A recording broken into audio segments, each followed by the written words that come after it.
This girl asked me to save her life. I looked at her coldly and showed my magic circle on my wrist so she would know that I am a mage. Then she could only look shocked when I used my fire magic and made her turn into a torch. Earlier today, the slave merchant tossed a bucket of cold water at me. I shouldn't have been sleeping when new buyers were about to arrive. He hit me right in the face because I was giving him a dirty look. I could only wait for the people who might buy me. This group of adventurers chose me. This was my chance. It was the common habit of adventurers to take bait into the portals. Monsters are unpredictable and terrible creatures, and using slaves to attract and defeat them is an excellent strategy. They went to the entrance, then the leader marked it with the knife. They will be the first to enter. The treasures here have not been explored by anyone yet. We entered the portal. Inside, the world is different. The plants are giant, and while they hold me by the chains, I can't stop thinking about the size of the monsters. They said they were experienced, but they didn't notice a creature approaching. The girl was the first victim. Everyone looked startled. How did it get here without them noticing? They didn't have a chance to use me as bait yet. The group leader faced the monsters while yelling for his friend to tie up the slaves as bait. This fatty intimidated the other slave, and then they ran. They thought they had managed to escape,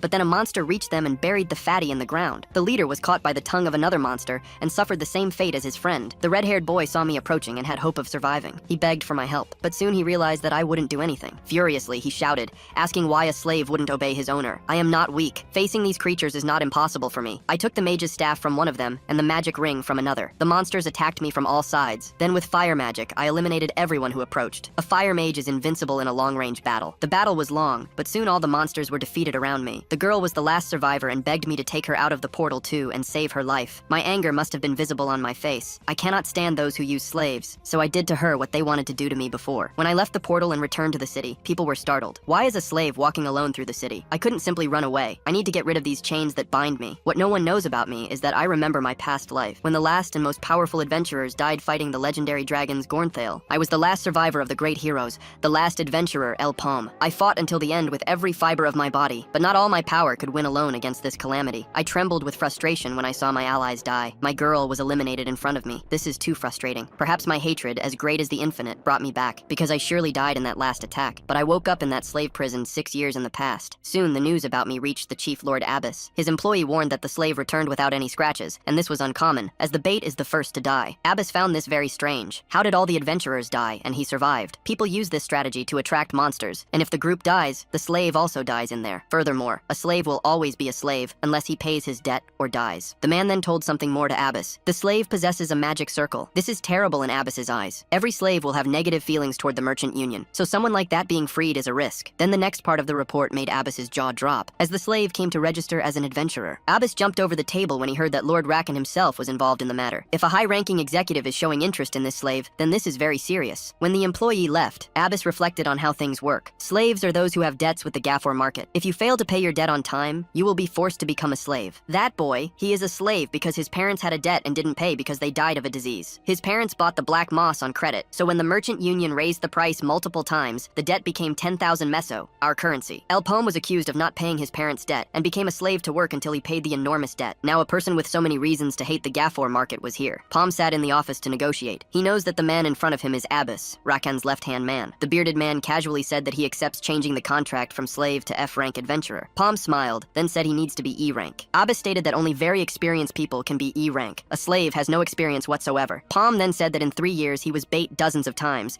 and since the greatest virtue of an explorer is survival, his being alive proves his worth. Not even Abbas could deny this. And looking at the boy, he had a strange feeling. Then he proposed a test. If Pom accepts joining a group for a portal that has a limit of 5 people and already has 12 markers from groups that entered and died in there, Pom will prove his worth. The next day, Pom met the group of 4 experienced adventurers who were going to undertake this mission. The tank of the group introduced himself and said that all the others are strong. Our boy was a slave for a few years until he recovered his memory of a previous life. So, in the group's eyes, he was an innocent and inexperienced person. Their mission is to enter the portal to retrieve the items from the other 12 groups that entered and died, so the reward depends on that. Inside, they think the environment is depressing. It's better to set up a camp first before exploring the place, and it's better to be up in the trees. Since Pom is a newcomer, he can rest. The white-haired guy says setting up camp is his specialty and his friends. After a while, they set up a great camp. They are going to split into 2 groups. The first will be Tom, Max, and Roa. Group 2 will be Shev and Pom. Then each group went in one direction. If anything happens, they must return to the base. Shev found nothing on his way, so he comments that he heard about Pom being a slave and invites him to join the group, as he was touched by Pom's story. Our MC didn't pay attention and focused his attention on this footprint. Later, they returned to the camp and found nothing, so they just ate and rested. Pom had his drink, and when night came, The group went to where he was sleeping. Shev called out to him to confirm if he was sleeping. Then his friend asked what the captain was doing. Of course, he is knocked out. They mixed sleeping pills into the food and drink they gave to Palm. If they eliminate the slave, the reward for 5 people will be divided among just them 4. He raises his arm, lifts a dagger, and gets ready for business. The blade descends precisely, heading toward the lying body. Tom questions what happened, tries to figure out the situation, but he looks under the blanket and yells that Palm is just gone. Shev's group reacts with surprise. They don't get how that was possible. Shev orders a search, tells his men to find him. After all, he couldn't have gone far. Suddenly, a massive explosion rocks the vicinity. Palm watches from afar, seeing their supply depot go up in flames. Shev realizes who's behind it immediately and tells everyone to grab the food and items. Max points at something and asks the boss, "What's going on?" A massive, slimy creature appears before them, taking shape. Shev realizes the chaos and understands Palm is to blame for all of it. He gets the plan, recognizing they were used as bait to lure the monster. Tom is thrown far away, flying after the creature's impact. The slimy monster charges the group of adventurers, pressing them while Palm watches from a distance. He declares his indignation, saying this is ridiculous. They shouldn't have been so nice if they wanted to trick him. After all, he comments they accepted him as bait in a portal where 12 groups of veteran adventurers had already failed. Palm confirms his suspicions, stating that the boss of that area was indeed that monster, exactly as he expected. Shev sprints through the area, realizing that kind of creature puts them at a total disadvantage. Max questions the boss, asking about the monster's identity, and he replies his guess is it's a gold slime. He explains the context, mentioning it's a rare boss that only appears in red portals, something uncommon in Maple World. That thing's body is entirely acidic, making it the worst possible enemy for melee adventurers like them. Max yells for Shev to dodge and shoves him away from the monster's attack. Shev turns in shock, asking, "What was that?" Shev realizes the threat and notes the monster also has long-range attacks. Max panics as he understands the hit, recognizing that acid arrow allows it to shoot acid from its own body. Shev tells everyone to pull themselves together, ordering a retreat because the ability should have a 1-minute cooldown. Tom is hidden and realizes the monster's ability has entered cooldown. He runs to Max, yelling, "There's still time!" He charges with his blade, ordering,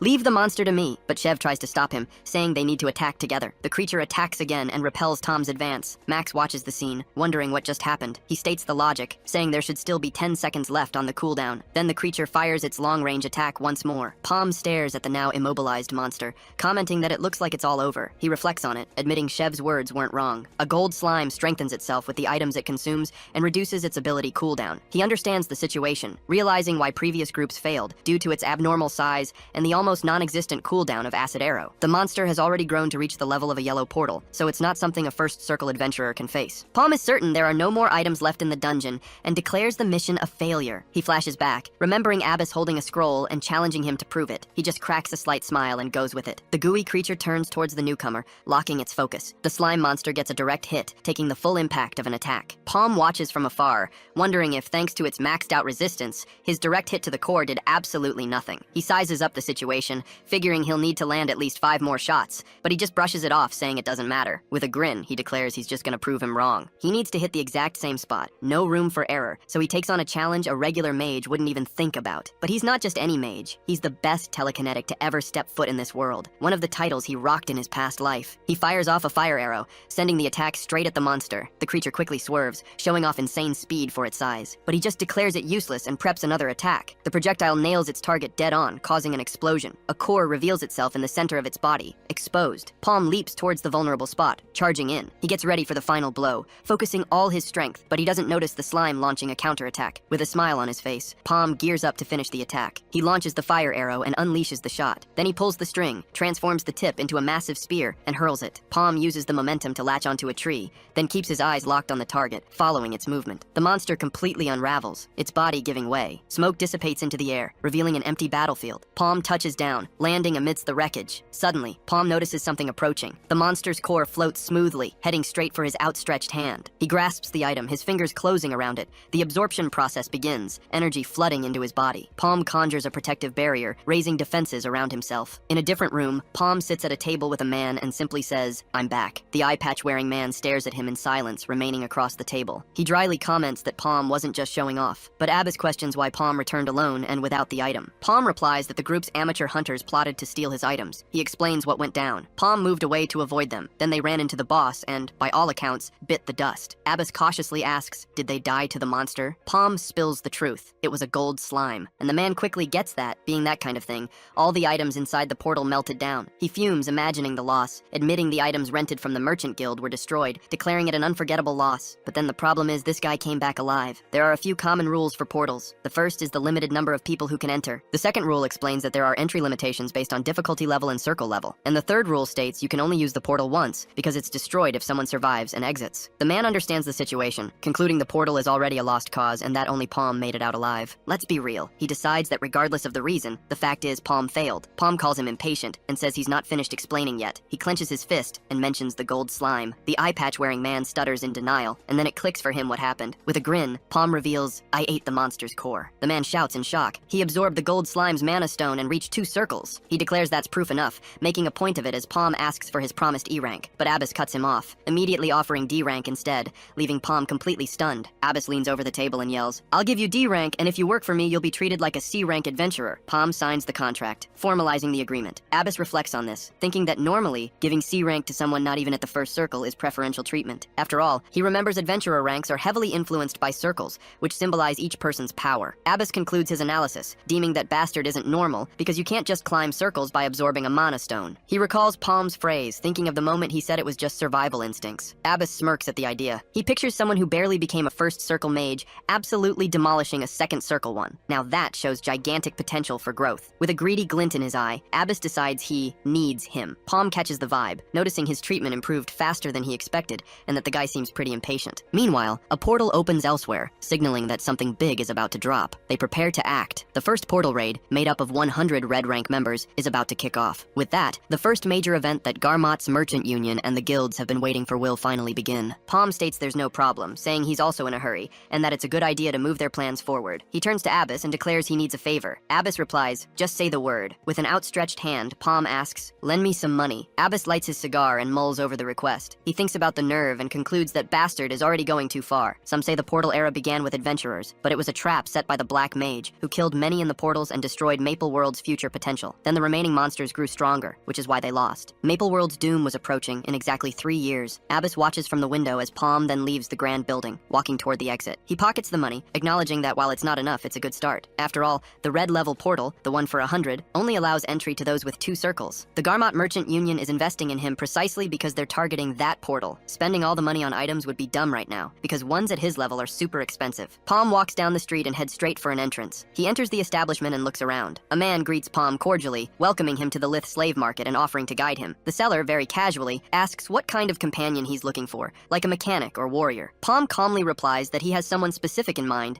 and asks the man to lead the way. The seller gets confused, not quite getting Palm's game. He guides Palm through the punishment field, leading him to a place reserved for people like the one he's looking for. Leading him to a cell, he points inside. The man asks with a bit of apprehension if the client really wants that guy, and Palm just confirms that yes, he's aware. Palm stares at the prisoner chained to the wall, watching him in silence. He confirms his suspicion. The chained man is exactly who he was looking for. In his previous life, the death of a certain individual accelerated the world's destruction. That person was the Axe heroine Aaron, and the culprit was none other than the only apprentice she ever had. Debo, the hero killer, was responsible for the incident that marked the beginning of the end. An unbelievable show of power. With brutal suspicion, the prisoner asks, "You came for me?" And with spine-chilling coldness, he tells Palm to beat it. "I don't know you. Get lost." The vendor, apologizing to the client, comments that the prisoner's mental state is a bit unstable. The prisoner grits his teeth, reacting to the treatment. The vendor, unfiltered, says there are other mad dogs like him around here. Palm displays a slight smile and just watches. By his side, Debo was one of the few who gained attention after the last day, sometimes even considered rivals from the same region. Debo taunts Palm. "So, how much am I worth? You look like a young master who can afford any price." He immediately demands 1 million meso. Is that cool for the young master? The truth is, both desperately needed money. After all, Debo had a younger sister with the black blood disease, and time was running out. He tells Palm to leave if he doesn't have the money, and watches as Palm reaches into his jacket pocket. The prisoner reacts with surprise and follows him with his gaze. Palm pulls out a thick wad of cash and confirms, yes, it's 1 million meso. Both the vendor and Debo question its authenticity at the same time. Is that real money? Are you serious? Debo lowers his head for a moment and falls silent. Palm then dictates the terms. He presents a 1-year contract with split benefits and priority in choosing portal items. The vendor immediately gets the picture. This was a party member contract, not a slave contract. Palm hands over the document and offers the paper for Debo to check. Debo snatches the contract from his hand. No turning back now? He bites his own thumb, preparing to seal the deal. And he accepts without hesitation, because his sister's life hangs by a thread. Palm watches it all and displays a slight smile. Palm assures the next step. With the contract signed, we head straight for the portal, and Debo immediately asks, "Leave it to me." Palm warns bluntly, "You'll have to prove your worth." With a grin, Debo promises, "I'll work harder than anyone you've ever seen." Already in the forest, Debo follows Palm, holding an axe. He calls out to his boss, "Thanks for the new weapon, but I use a longsword. We'd better go back and swap it." Palm calmly informs him, "From now on, you'll use an axe. Debo then asks, and is this the portal to test me? Facing a red level portal with an 8 entry limit, Palm confirms it's the right spot. Debo looks around and asks, where's the rest of the crew? A rich boss should have a solid team. Palm just stares at him in silence, and Debo argues, we need a healer. Why are you looking at me like that? Stuttering, he wonders, is the boss? But Palm reassures him instantly. No need to worry about other members. Debo is relieved for a split second. Palm then points to Debo's chest and orders, right here. Caught off guard by the weirdness of it all, Debo just stares at him confused. He stutters once more and claims, that can't be true. But Palm doesn't wait. He kicks Debo right into the portal and orders, stop wasting time. Debo screams as he's hurled to the other side. They arrive in a rocky desert. Debo immediately calls Palm crazy. An 8-person portal with only 2 of us? He gripes about still having to use a weapon he's completely unfamiliar with. Then, out of nowhere, a horde of wooden monsters known as stumps appears before them. Debo realizes he messed everything up with his shouting, attracting the hard-trunked creatures. Palm simply shoves him aside and orders, get out of the way. He charges alone toward the approaching monsters. Palm launches a projectile that hits one of the creatures square in the head. Debo stares at him, shocked by what he just witnessed. Several more projectiles hit the stumps dead on. Palm scolds him, it's disappointing to see you act this way, and warns, don't make mistakes like that again. Debo wonders, what kind of monster is this guy? Under the light of the full moon, the news spreads. The merchants took the bait. Someone reports that although they're still buying time, the 40 required people have already been captured. Then, the crucial question is posed to the leader. Do we have permission to proceed? In the shadows, a figure replies yes, holding a wine glass. He declares everything will be carried out according to that person's wishes. And raising his glass, he toasts to freedom for Maple World. Debo approaches with a bag and reports. He gathered a total of 27 mana stones. Palm just orders, keep going, and his companion quickly agrees. Debo thinks Palm seemed like some random lunatic, but his telekinetic power is no joke. He gets hyped thinking about how much money he's going to make, but Palm interrupts him. I found something. Facing a new group of stumps, Palm comments, that's a perfect number. Debo asks what he means by a perfect number. Palm stares at him for a moment. Then he takes off, leaving Debo alone with the monsters. Debo panics, realizing he'll have to fight alone, with a weapon he's never used before. He braces for combat against the approaching horde. From a distance, Palm watches Debo and how he uses the weapon. He knows his companion will soon get the picture that the axe is the weapon that will make him stronger. After all, there's no doubt he's talented, as he's the only apprentice chosen by the axe hero, Aaron. Debo moves with agility among the monsters, dodging and blocking attacks. Palm notices he picked it up super fast and is already strong as hell, even without having awakened a circle. Debo gets rattled as the ground starts shaking and wonders, is that an earthquake? Suddenly, a giant spike erupts from the earth right in front of him. He's thrown back by the impact and asks, what the heck is that? A colossal stumpy then appears before him. Palm then charges forward, shoving Debo out of the way of the monster's attack. He stares down the creature and declares, your size just makes you an easier target. Lying on the ground, Debo realizes magic might actually work against the monster, but the stumpy blocks the attack with its mouth. Palm sees the creature reacted faster than expected and unleashes telekinesis for another strike. He's shocked to see the monster blocked that one too. The stumpy stays standing and Palm yells at Debo, run unless you want to die. Debo gets it. It's not that their attacks aren't working, otherwise the monster wouldn't even bother blocking them. The problem then is the creature's branches. Palm tells Debo, take care of the emerging stumps while I handle the big bastard. But Palm charges into the attack and Debo wonders, why is he so fast? Debo shouts, that monster can't be beaten without a plan. We gotta get out of here. But the stumpy blocks the attack and Debo points out, I was right. A second projectile then hits the monster dead on and Debo wonders if it actually landed. He's impressed by the strategy. After all, by hiding a fire arrow behind the first one, the monster couldn't block 2 consecutive attacks. Debo realizes a stumpy is defenseless against attacks like that, and his boss is way more monstrous than he thought. He grinds his teeth in frustration. Suddenly, he notices some stumps got past them and yells at Palm, look behind you, but Palm handles them in a flash. He then asks, Debo, you can't even deal with the small fry? The giant stumpy gets hit again, kicking up a huge cloud of dust. Palm realizes the creature showed him an opening, if only for a second. Debo leaps in front and blocks the attack, heading for his boss. He says, I just saved your butt. You better take back what you said. Palm comments, you finally seem to be pulling your weight. Together, they get ready to finish off that damn thing. Debo yells it's not over yet and attacks the monster from below. He raises his axe and braces himself for the final blow. With his face bloody, Debo decides it's dessert time. He charges forward without hesitation and strikes down the remaining approaching stumps. As Debo gets ready for the attack, the giant stumpy adjusts and aims for him. Palm then unleashes a massive fiery spin attack, sending flames straight at the creature. The creature takes a direct hit, screaming in pain, consumed by the fiery wrath. Exhausted, Debo collapses to his knees. Palm walks over and says, good job. Debo immediately replies, you did good too. Then they walk past the creature's burning corpse and continue on. Night falls over the city, blanketing everything. Sitting at the table, a young woman decides it's best to eat quickly and head to bed since it's getting late. She clasps her hands together and gives thanks for the meal. Suddenly, the young woman hears a knock at the door and turns around. Opening the door, she asks, who's there? The young woman stares at the figure standing before her, observing in silence. Soon, she recognizes him. It's her brother. He holds a bag of coins and announces, I'm back. Then she hugs him and says, welcome back. Elsewhere, a small house stands isolated in the middle of the forest, shrouded shrouded in the night's darkness. Palm enters the residence, gripping his staff tightly. He walks past a portrait on a piece of furniture and continues deeper inside. Palm observes a body on the bed, remaining motionless, but he shows no emotion whatsoever. Then, Palm silently steps away, leaving the forest house to burn to ashes. Abbas gets the picture. This situation is gonna be trouble. He needs to get the 100 gates sorted, or Sir Rakan will take the reins and it'll be game over. All 10 major merchant unions have their eyes on clearing the portal,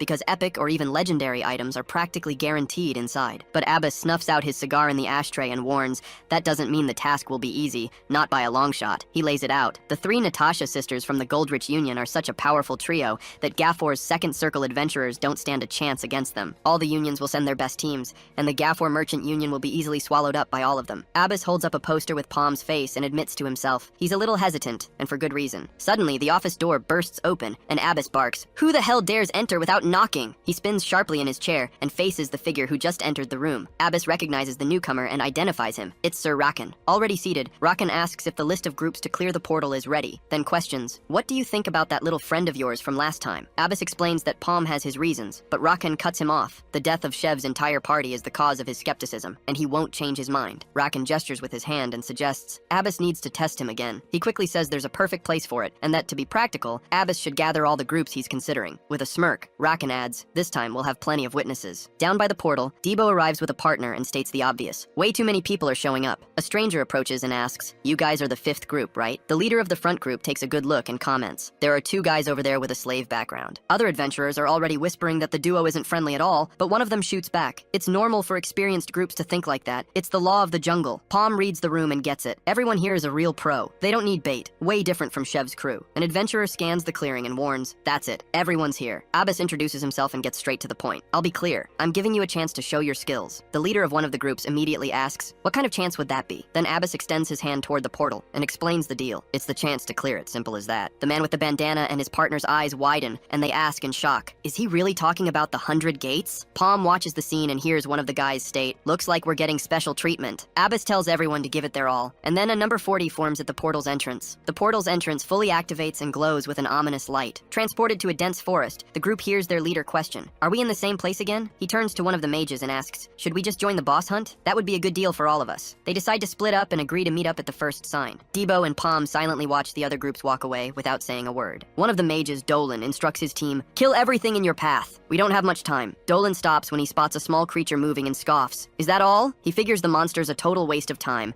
so he starts prepping a powerful attack and fires a deadly energy beam at the creature. Finding the task way too tedious, Dolan barks, "Get the magic stone. Let's move on now." But the creature is still there, standing strong, and everyone's stunned. Dolan wonders if his magic just bounced off, while a partner quickly says, "That won't work!" Dolan yells at the team, "Wait! Be careful, you idiots!" Suddenly, the group finds itself completely surrounded by creatures, bursting from the ground with dark fury. After the brutal confrontation, the group is exhausted amidst the fallen monsters, and one of them sighs. It's over. One of the adventurers complains to Dolan, "The monsters are stronger than usual. What are you guys trying to do here?" She concludes that winning by kill count is total BS, and that this way, they'll burn through all their stamina even before the boss. Even if it's risky as hell, Dolan decides to break the alliance and head straight for the boss. No more delays. From a distance, Palm watches the play and states, "That's exactly what most groups will catch on to." Leaning on his spear, Debo grumbles, "Those things were tough as nails. And you, Palm, just stood there doing nothing." But Palm retorts, "There were only 3. Chill out." Debo states that either way they can't waste time, and so he agrees to continue. Debo suggests they take out the boss first thing, but Palm firmly declares, "Let's clear out the trash first." Palm explains that how they handle the small monsters is crucial, because the fight against the boss, who's seriously dangerous, is going to be incredibly fierce. Debo, grumbling, snaps, "You always talk like you know everything, you know it all." Palm looks at the sky and warns, "I can feel something very dangerous coming from that portal, a sinister aura." Meanwhile, Dolan's group pushes deeper into the same forest. One of Dolan's partners draws his attention to something bizarre she found ahead. Facing the escape portal, Dolan instructs the team, "Leave marks from here on without fail." Suddenly, one of the men starts laughing loudly, a strange laugh, and Dolan questions him point blank, "What the hell was that?" "Shut up, you imbecile." He grabs the adventurer and warns, "That way you'll attract all the surrounding monsters, you idiot." But the man can't stop laughing and wonders amidst his cackles, "What's happening to me?" Right afterward, all the other group members start laughing hysterically, a gruesome scene. Dolan realizes it's poison instantly and decides he needs to bail, even if it's alone, no matter the cost. Dolan turns to run and finds a gigantic mushroom-shaped monster appearing right in his path,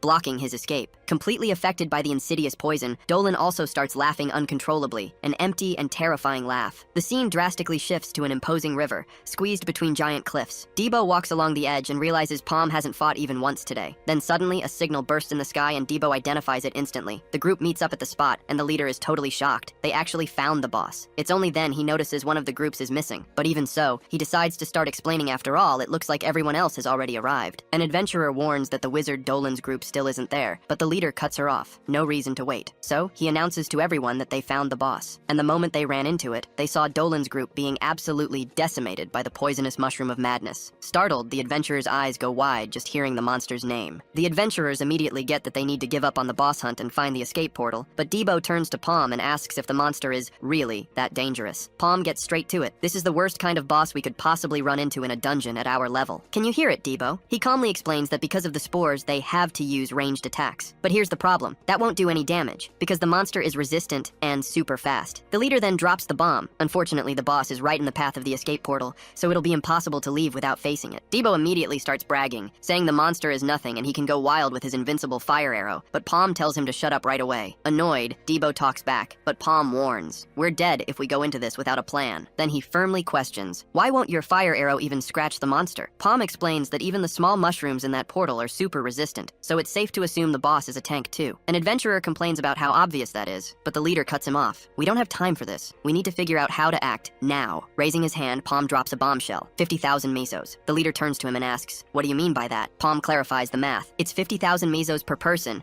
and since there are 30 of us, you'll need to cough up 1.5 million. Then he proposes, "If you pay up, Debo and I will be the bait for everyone." Debo's eyes go wide, wondering, what the hell is Palm talking about? Yelling right away, the adventurer leader orders, "Don't be so cocky." He continues his explanation, stating that this boss can't be lured so easily, and Palm shouldn't think his slave tactics will always work. And if you fail to draw its attention, everyone will die because slaves just get in the way in high-rank portals. What's more, he points at Debo, provoking, "What can a two-circle adventurer and a slave who doesn't even seem to have awakened do, huh?" Annoyed by the guy's big talk, Debo thinks, "This jerk is looking for a fight, and I don't want to be the bait either." Palm questions, "So what's your plan then? Because if there was a way to deal with the boss, you wouldn't have fired the flare, right?" Palm then decides to clarify that their group consists of one second circle, and one first circle, making Debo look at his own hand and wonder, since when did that happen? Reacting with surprise, the adventurer leader asks, "Doesn't your group only have 1 or 2 second circles?" But one of the adventurers cuts him off and says, "Hold on." Willing to negotiate, she says she is willing to pay if they really act as bait, but admits they don't have all the cash right then. Palm responds, "That's no problem. You can pay up as soon as we get out, and if we don't make it, you should interpret that as a sacrifice." But he sets a condition. Everyone there needs to agree. So Palm commands, "Decide now." Near the escape portal, the mushroom boss, with a terrifying aura, feasts on the bodies of fallen adventurers. A brutal attack hits the monster head-on. Palm commands Debo to move the moment the boss notices them, and Debo complains, "Why do we have to do this?" Turning with insane speed in their direction, the boss makes Debo's eyes go wide, shocked by the monster's agility. The adventurer yells, "Everyone run and activate the portal before the bait dies." The rest of the group charges like mad toward the escape portal. Debo runs into a group of smaller monsters that pop up to attack him. Yelling that they don't seem that easy to kill, he quickly preps an attack and tells the monsters, "Get out of here." He then unleashes a devastating explosive slash that wipes out all the creatures around him. But the mushroom boss pops up right behind him, ready to rumble. From a distance, Palm fires a fire arrow to hold back the advance of the smaller monsters. Then he hits the boss once more with another arrow. Debo positions himself in front of Palm and yells, "The monster is catching up to us." Palm then yells for him to jump, and the two take an insane leap off the cliff. The giant monster wastes no time and jumps right after them, with unbelievable fury. In midair, Debo turns to the monster and flips it off. Palm's attack hits the boss dead on, creating a gigantic explosion as the three plummet. The fall continues, and they head straight for the river flowing below, between the cliffs. Debo emerges from the water, cursing that damn mushroom almost killed him. Then he turns and questions what that thing's deal is. While wringing out his clothes, Palm explains bluntly, "That's the boss, and they need to prepare better if they want to kill the beast." Debo just watches silent. He questions the situation, disbelieving, "Are you serious that we're going to kill this thing?" Palm confirms he heard right, and then Debo explodes, yelling, "Are you kidding me? Don't you remember the plan was just to go in as bait and get out?" He continues to vent, saying that the bait part is done, so it's time to take off after all. Even the fire arrows didn't work. But Palm explains, the situation has changed. The competition is gone, so now they're free bait and will even pocket a bonus. Then he asks, "What's the problem? Are you gonna back out of the contract?" Debo immediately denies it, but insists that Palm still has to give him a bonus for this. Palm just agrees. Debo then asks how they're going to kill the creature, since neither melee nor long-range attacks worked, and he has no intention of throwing his life away. He insists, is there at least some way? Meanwhile, outside, Abbas and Rakan watch the portal. The adventurers start coming out and they question, wasn't that too fast for a 40-person portal? Abbas approaches an adventurer and hears the chilling news. They failed. The The man explains that Dolan's group was annihilated, and Palm is still inside, serving as bait for them to get out. The adventurer concludes, his voice choked, that it's impossible to kill the portal boss with just their group. Abbas just stares at him in silence. The woman justifies herself, stating that the boss was the infamous poisonous mushroom of madness, and that there was nothing that could be done. But Abbas cuts her off, accusing him of having run with his tail between his legs. Abbas turns to leave, but is interrupted by the adventurer. Wait! She argues that Palm's group hasn't come out yet, and since the portal is still active, they must be alive. But Abbas puts his foot down. They won't survive. After all, the adventurer himself just said the boss is the fearsome, poisonous mushroom of madness. He then declares that if they want to wait, they can wait alone, because he doesn't have time for it, and leaves. Calling them damn useless, Abbas concludes that they just had bad luck. He continues, stating that it's impossible for even a two-circle mage to think of killing a poisonous mushroom,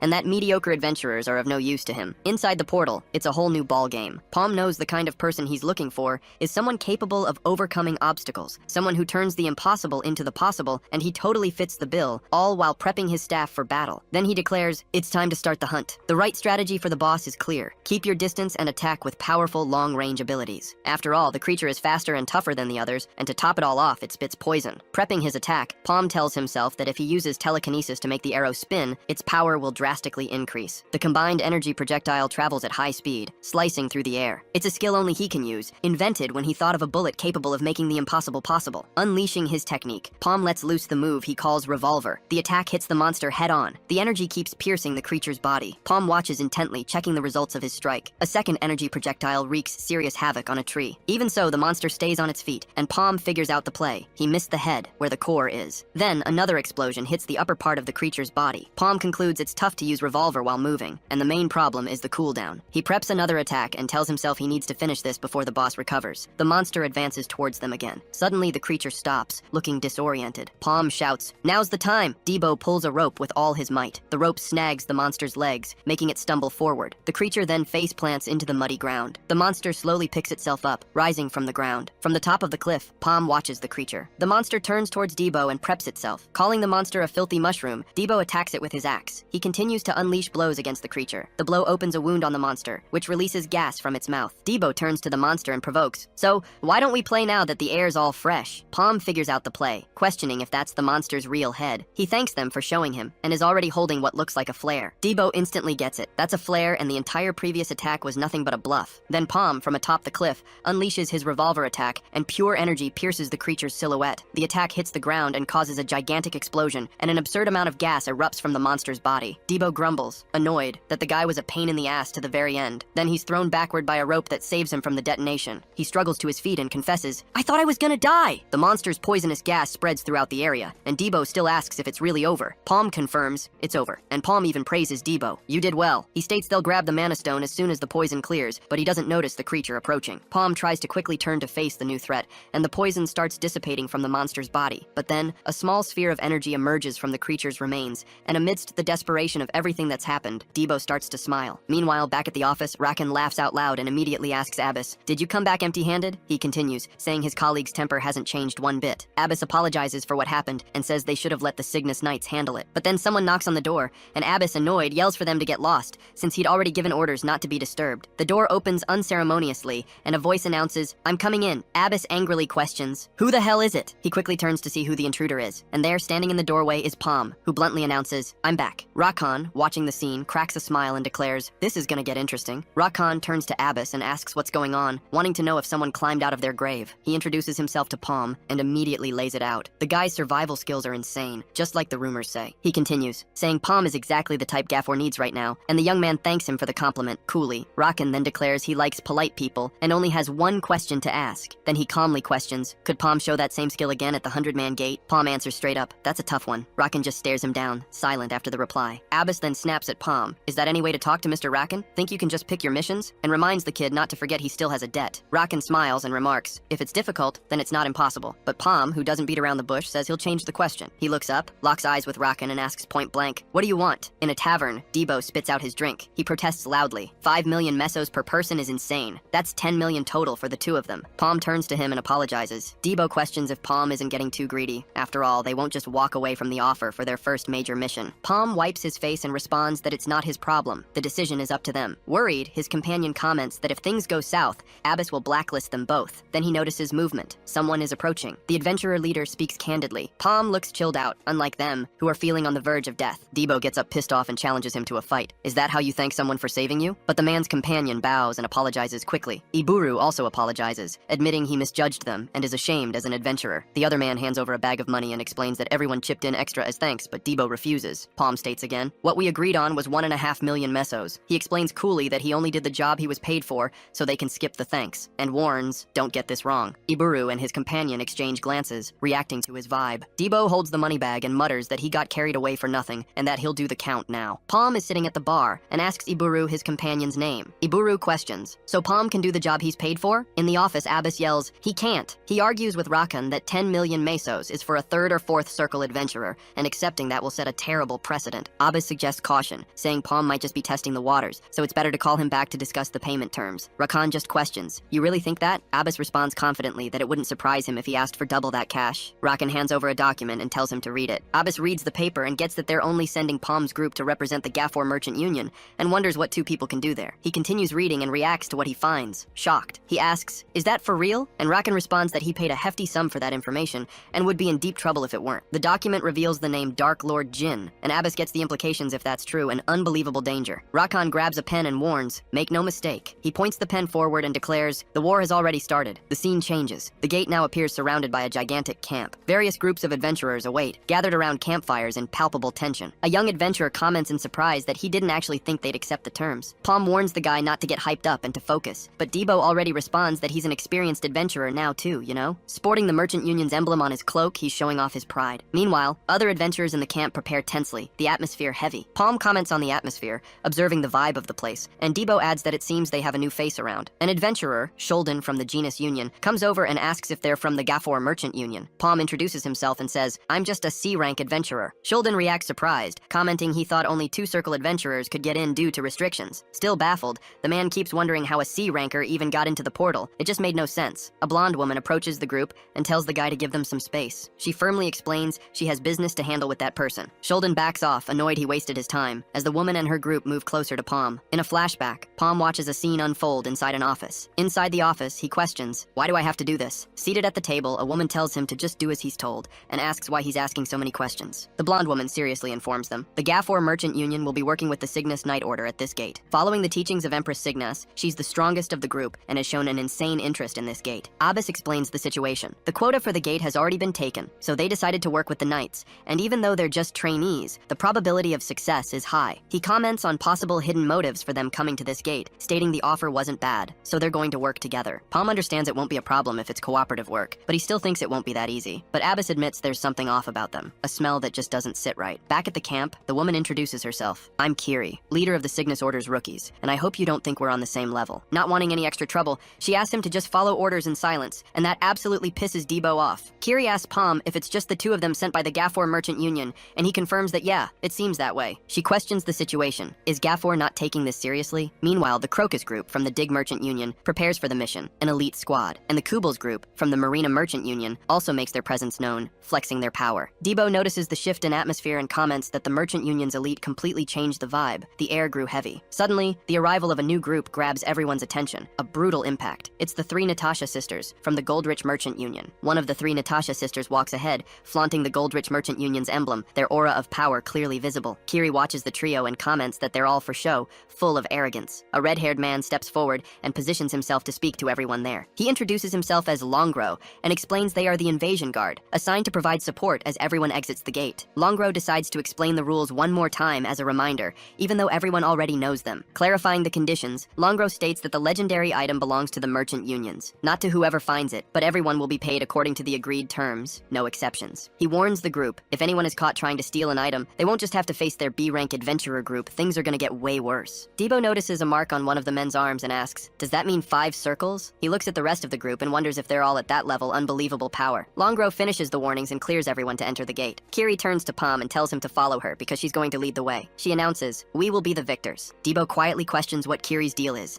and if Palm really needs to work with someone like that. Palm just looks straight ahead and says, it's finally begun. With the number 100 appearing at the entrance, he realizes all his efforts have led to this gate, one he didn't experience in his past life, but needs to conquer at all costs. Palm declares that everything starts here and moves forward with Debo, who grumbles that he won't help the others if they come dragging behind later. No way. An adventurer runs ahead of the group and tells everyone to follow him. Debo questions the environment comment and asks, "Why is the grass so tall here?" Kiri warns the guy, tells him to stop fooling around and keep up with the group, then asks, "Do you think we're on a field trip?" He sees the others pulling ahead and wonders if he really needs to put up with that kind of treatment. Then he spots something up ahead and notices Palm fallen on the ground. Debo approaches the fallen guy and asks, "What are you doing?" Suddenly, something heavy violently slams into the ground. One of the men turns, noticing the commotion, and spots movement forming towards the other group. He identifies the source and declares, "It's a herd of ribbon hogs." He then realizes at least 1,000 of them are charging straight for everyone. Kiri urgently orders everyone to get out of the way, since most of the other groups haven't even arrived yet. One of the men questions the situation, asking, "Who broke the rule about not luring danger to the portal entrance?" Another leader directs his crew, guiding the El Nido merchants one way, while he and his group head another. The creatures end up carving a path of destruction. Kiri decides to react, planning to lure the monsters to a place with obstacles, but one of her men warns her about a problem. She reacts with surprise, informed that the Gafford merchant syndicate crew seems to have vanished. Debo comments they can relax now, asking Palm, "How did you guess the ribbon hogs would get riled up?" Palm calmly explains that, based on his experience, many herds of beasts travel across plains like these. An info sheet describes ribbon hogs as 2-meter monsters with violent personalities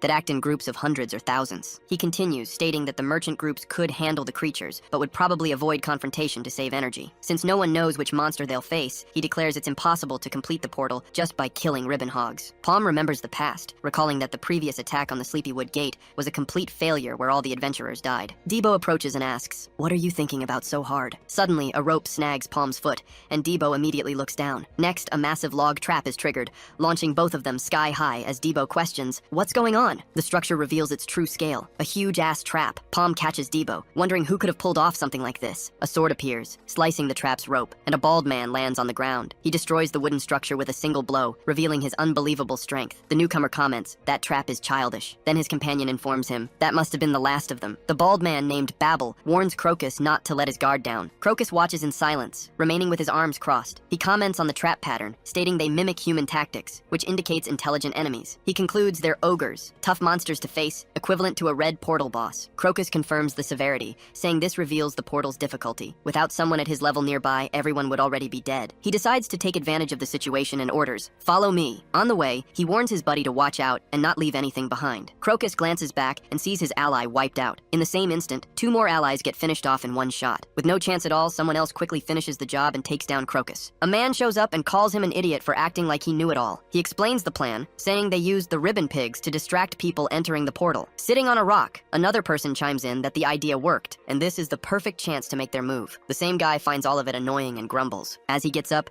he tells the Natasha sisters that time's running out, so it's go time. The Natasha sisters stay silent, frozen by the situation. The old guy fills them in on their condition, stating there's no point trying to move since his magic won't let them for 30 minutes. The woman then asks, "Why are you doing this?" He's impressed, commenting on her ability to speak even under his magic's effect. Just as you'd expect from a Narsha, he sets his priority, stating he'll get rid of her first, considering her the most dangerous of the bunch. The other 2 sisters watch the scene. Crouching by the warrior's body, he muses that's a tough question to answer. Suddenly he looks up and glares at the group. He points his staff at them and asks, "Maybe this will make it easier to understand?" With a smile, he declares, "All of this is for the Dark Mage Lord." One of the sisters watches his move and sees the man conjure a fire arrow. The attack hits her dead on. Her body drops, and he remains unfazed. He soon comments that this seems to never end. He closes his eyes and says he just wanted a little rest. In a flashback, a lord calls for William, and he steps forward. The lord explains they'd stayed in the shadows for far too long, growing and spreading their power for this very moment. He declares this the climax of their efforts and states it's finally time to reap the rewards of all their hard work. William promises dedication and says, "I won't disappoint you." His master hands him a feather as a gift, warning him that failure isn't an option. Back in the present, William comments he can't even use half his power after all that. He backs off, stating he can't do anything, then wonders if he should take the situation a little more seriously. A massive army of gigantic ogres keeps watch, guarding the enormous wooden fortress under the cloak of night. Hidden behind a tree, Debo is stunned by the sight and immediately asks, "What the heck is this?" He asks if everyone there is a boss-level monster, but Palm quickly gets the picture and reminds him there's only one. Palm explains that ogres are naturally super strong, and adds that they become even more formidable by having stolen items from dead adventurers. Debo feels dread take over as he gets the picture, realizing that the stolen weapons might let the monsters use abilities, and he's breathless. He understands they will fight alone against the equivalent of an entire army, and then insists, "We need to regroup with Kiri." Palm then questions, "Why didn't you want to split up from her before?" and mocks Debo for believing that defeating an army is impossible. They walk along a forest path and suddenly, 2 ogres burst from the trees. Palm shoves Debo toward the ogres, forcing him to throw down. Debo immediately complains, "That was on purpose," and claims he never said he wanted to fight alone, man. Debo charges one of the monsters, trying to land a hit, but the creature counters with a direct punch. Debo uses his axe handle and defends the blow with difficulty, feeling the impact. The pissed off ogre tells tells Debo to shut his trap for screaming so loud, and even insults him. Debo raises his axe for the final blow and declares, "You're done, you monster!" But the ogre dodges the attack with surprising agility and dashes aside. Debo gets the picture and intercepts the monster midair with an axe swing, mercilessly blocking its escape. He uses all his strength to hold the creature, and indignantly questions, "Damn it, why won't this thing just die already?" But the creature simply bites the blade, and Debo stares at the unexpected attack, surprised. Debo leaps and brings down a massive overhead attack on the second ogre. The second monster just drops dead to the ground, done for, offering no more resistance. Debo turns to Palm and comments, "I thought you were gonna lend a hand, man." Palm coolly states that now Debo knows monsters aren't invincible, but Debo shoots back that it only made him doubt the damn mission even more. Suddenly, Debo sharply turns his head. Something strange catches his eye. He finds several dead knights strewn like garbage through the forest and immediately questions, "What the hell is this?" Debo recognizes the bodies. They're from the Cygnus Knights, and then wonders, what the hell happened here? But one of the knights is still breathing on the ground. Debo calls Palm and points to the survivor. Palm observes the wounded man leaning against the tree and wonders, is he really a survivor? Palm approaches and asks the knight what went down, wanting to know, were you attacked by an ogre? The knight denies with tremendous effort and explains it wasn't an ogre, it was an assassin. Meanwhile, in a room,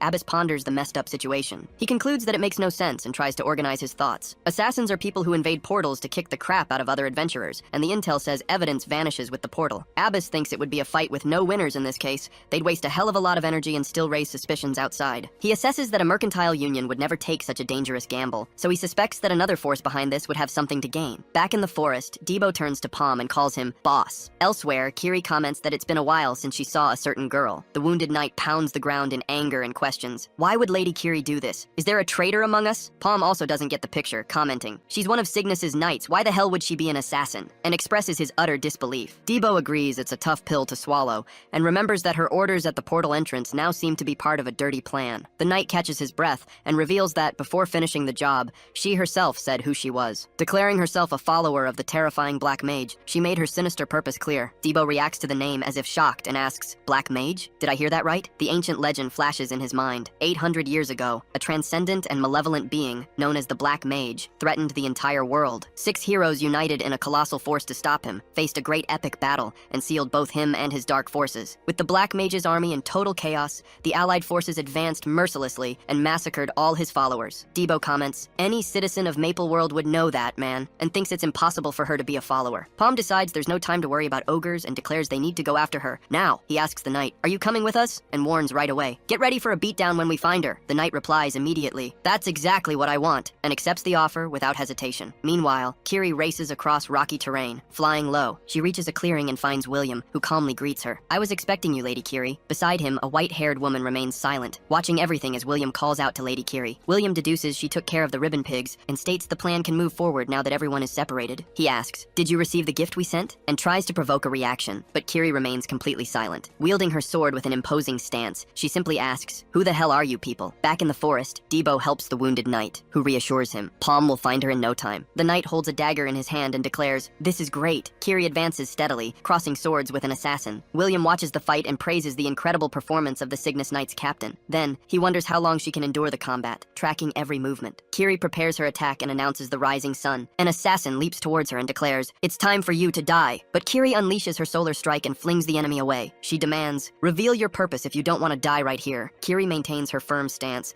and an annoyed William orders his men, hurry up and kill her. Then a group of assassins charges at her and shouts, die! Kiri continues to fight, but then she sees someone unexpectedly take down one of the enemies. William is shocked by the scene. Kiri turns and faces her next opponent. Meanwhile, Debo remains with his back to the scene. He helps a wounded knight and assures him the boss will find him soon. But the knight reveals a dagger and asks Debo, give Kiri my regards when you find her. Then his hand is torn off in the process. Flung aside, the knight asks, what's going on? Palm watches him on the ground, clutching his wounded hand, staying alert. Debo turns to Palm and asks him, what's happening? Palm just says it was as he suspected and keeps his cool. He stares at the knight on the ground and points, your lie was lame. The knight says he's sorry and tries to justify himself, but Palm states he's not in the habit of trusting anyone, and that's the end of it. From afar, William watches Debo and Kiri together and finds the situation odd. He ponders the appearance of an unwelcome guest and tries to figure out the play. Then he hears his ally identify the kid from Gaffor's merchant union, and William replies, I already know. He confronts Pitten and says, you failed. Was it a mistake to give you a second chance to lose Kiri? Kiri stares them down and comments, since they look strong, it's time for the elite to play. William's group charges forward to attack and springs into action. Kiri warns Debo, watch out for these guys. He replies, I know. With a smile, Debo comments, they're perverts. And Kiri questions, what do you mean by that? William charges forward with his men and declares, let's finish this quickly. Kiri tells Debo he should be able to handle at least one of them, and then she gets ready, but Debo warns her, "Don't drop your guard." Debo attacks one of the men with his wild strike and charges in hard, but Shulden intercepts the axe midway and blocks the attack. He prepares for a new attack, a pierce, and declares, "Your opponent is done for." He's suddenly interrupted by a projectile and turns to see where it came from. One of the enemies fires an arrow with her crossbow and keeps him pinned. He's attacked from behind by an assassin,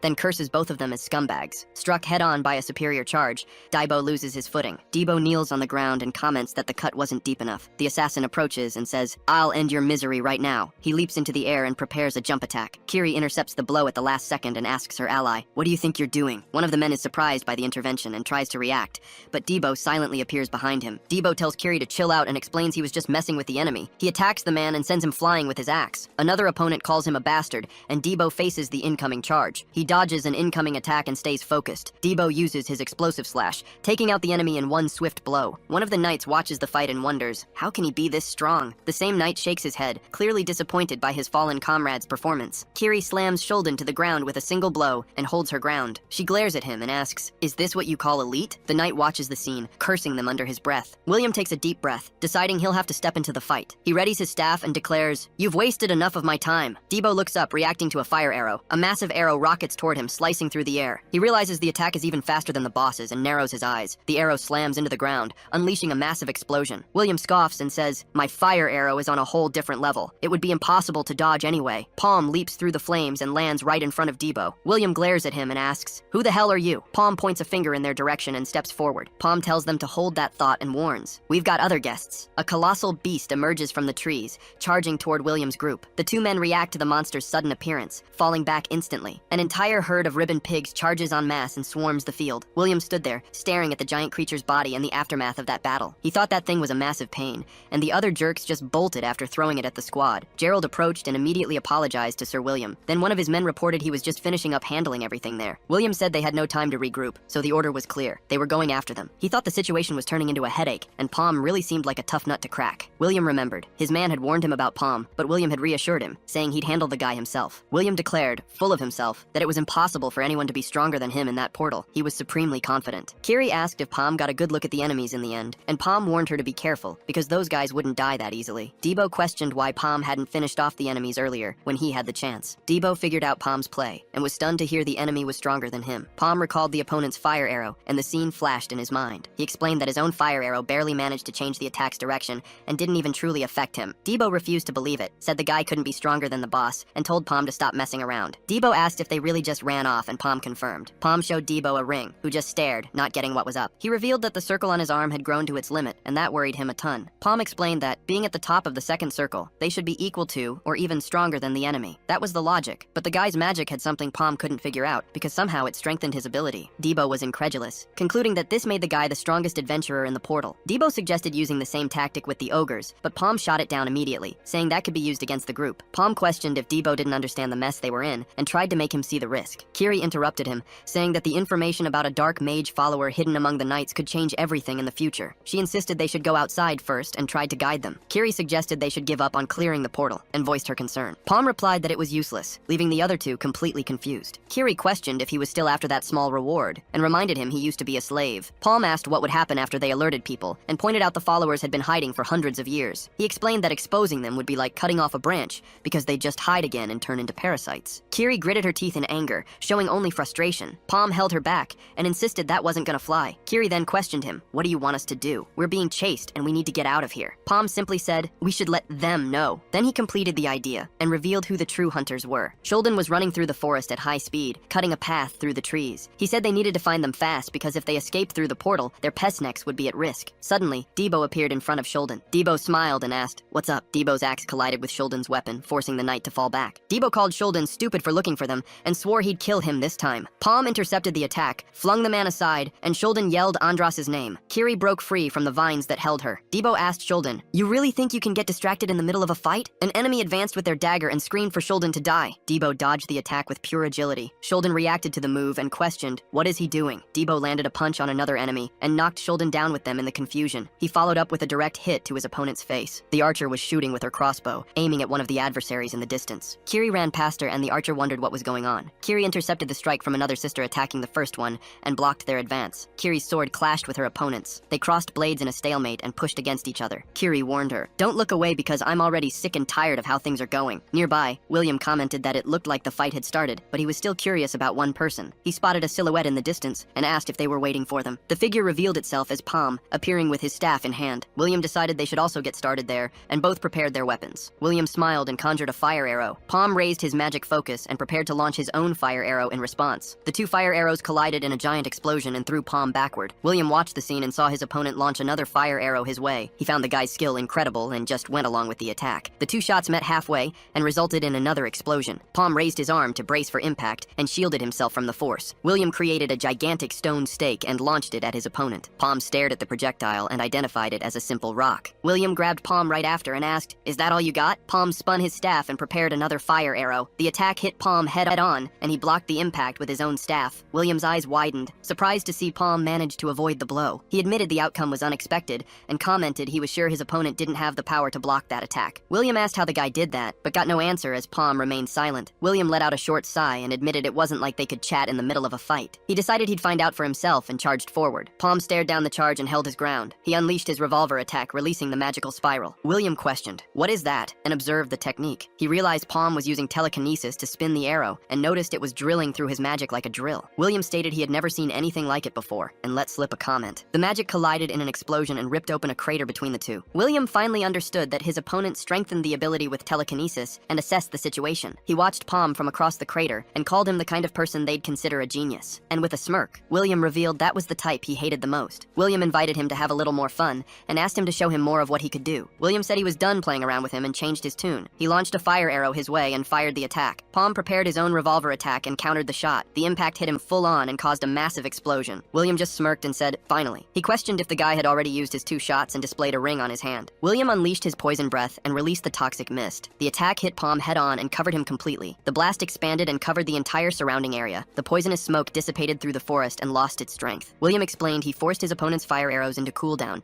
and revealed his strategy. He stated Palm wouldn't be able to do anything for 30 minutes and kept his confident smirk. With his own fire arrow on cooldown, William decided to finish things with his dagger. He advanced and declared that was his favorite part, as he couldn't wait any longer. William wondered what kind of desperate look his opponent would have and imagined the scene. Palm stared back at him and showed no reaction. He clenched his fist tightly and gathered all his determination and landed a direct punch to William's face. The impact sent him flying. Elsewhere in the battle, Iburu wondered how Palm managed to do that. At a tavern, Iburu offered to pay the tab in exchange for knowing how they defeated the poisonous mushroom of madness. Debo laughed and replied it would be useless to tell, as it wasn't something you could just do by wanting it. He remembered when he thought they were done for, and commented that Palm used a telekinetic ability to pull all the poison from the area. Iburu questioned if that wasn't cheating, and Debo confirmed that was exactly what he was talking about. Debo stated his boss, with his skills, was a total cheat and just shrugged. Back in the fight, William started choking on the poison. Palm then socked him in the jaw. A flurry of punches hammered the knight, and Palm finished the combo with a blow that sent him flying into a tree. Palm prepped his next move, his eyes locked on the target. Stuck to the tree, William could barely react, and just like that, his fire arrow hit its enemy dead on. William drags himself across the ground, utterly defeated, but he unleashes one last burst of energy towards Palm and tries a desperate final attack. Palm, though, narrows his eyes. He realizes that even though William's acting like a lunatic, he's actually got something cooking. Then Palm figures out the play. The poisonous breath didn't work out, so William's gonna try to get his staff back. Palm adjusts his stance, deciding that the moment to recover the weapon is when he finishes William off. So, he preps his magic and unleashes a blast of fire towards the fallen staff, firing off the attack. The explosion hits William head on, and the impact completely engulfs him, but William then reveals an orb in his hand. He swears he'll break Palm into pieces. A massive torrent of fire engulfs the entire forest,